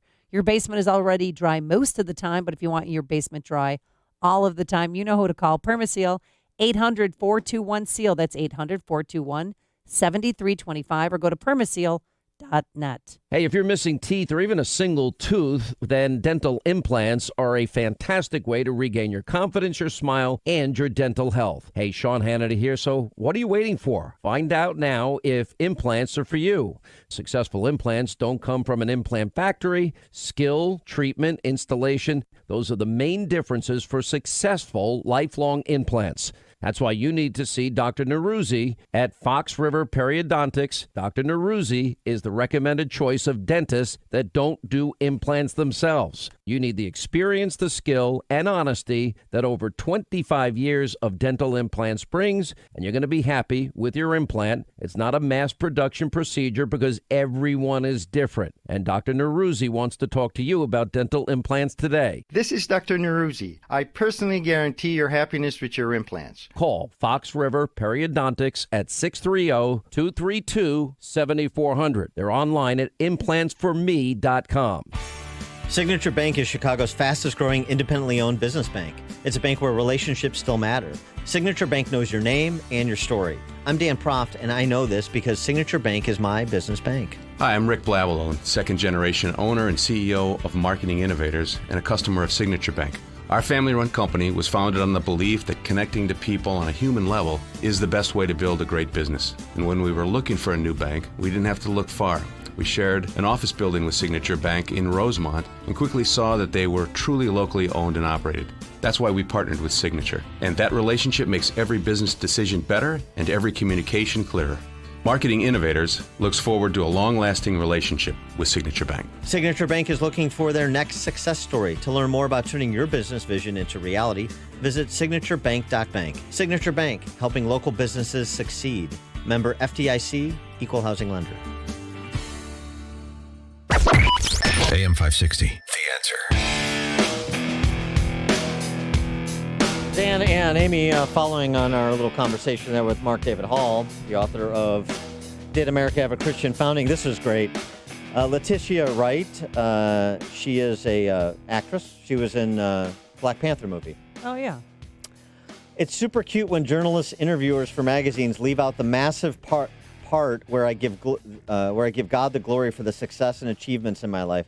Haha, I still love you and God will still be praised. Interesting, she's calling out journalists for censoring her references to the importance of her faith in life. It's just interesting and good for her for calling them out. Speaking of somebody who despises people of faith, but Bobby O'Rourke is no longer with us. Yeah, he said goodbye via Twitter on Friday, and we'll miss you, man. I'm running to serve you as the next president of the United States of America. We are truly now, more than ever, the last great hope of Earth. Hell yes, we're going to take your AR-15, your AK-47. I guess you're not. You too. Thank you all. You're a rock star. No, there's just so many great really people. This country was founded on white supremacy. Public enthusiasm for this 46-year-old optimist continues to swell. Only there was a way to measure it, like by polling. So I'm here at the dentist. Well, I'm changing the tire on this truck. Take a deep breath. No crying. I have enjoyed white privilege. Absolutely. Undeniable. You could just see the charisma that he has on stage, that people, whenever you get a camera on this guy, he has this charisma. That was that moment where he felt like he had some kind of destiny. In Texas, we have a problem with broadband in rural communities. They can't go to Tinder and find a date tonight to find that special person who's going to make the difference in their lives. Yeah, no one is born to be president of the United States of America, least of all me. Oh, boy. He was born to be the president of the United States, so now he's going to have to go back to the drawing board, I guess, period of reflection. He's going to have to get a job. Well, maybe he won't because his wife comes from money. Yeah, he's got wife's got big money. Yeah. What do they do with all those millions of dollars of campaign donations? I think there's a group that he would fit in nicely, and I think they would welcome him. What's that? Antifa. They were at Andy Knows. Did you see this? I saw that picture. Thugs. 6 individuals wearing printout masks of my face approached my family's home last night, Halloween. repeatedly rang the doorbell, pounded on the window, recorded footage of property, and gestured at cameras. There were no candy bags. This follows their doxing of my elderly mom's small business. Andy No tweeted out. Yeah. I would have called the cops and tried to have them arrested. Maybe Beto can provide those rascals the leadership and vision that they're lacking. Thanks for making us part of your morning. Thanks to Justin Kosick, our technical producer, and Quinn McCarthy, who is what? Lara Logan's body man. We're not going to go into the newsroom. Here's Mike Scott. McDonald's fires its CEO over a consensual relationship with an employee. Employees are fired over a racial incident at a Naperville Buffalo Wild Wings. A Markham man charged in a crash that injured 2 state troopers. Chicago priest is accused of sexual abuse and then reinstated after the charges were found to be not true. Kane and the Blackhawks nipped the Ducks in overtime. Pacers down the Bulls. WIND Chicago News Time is 9 o'clock. House Democrats may not get the answers they want.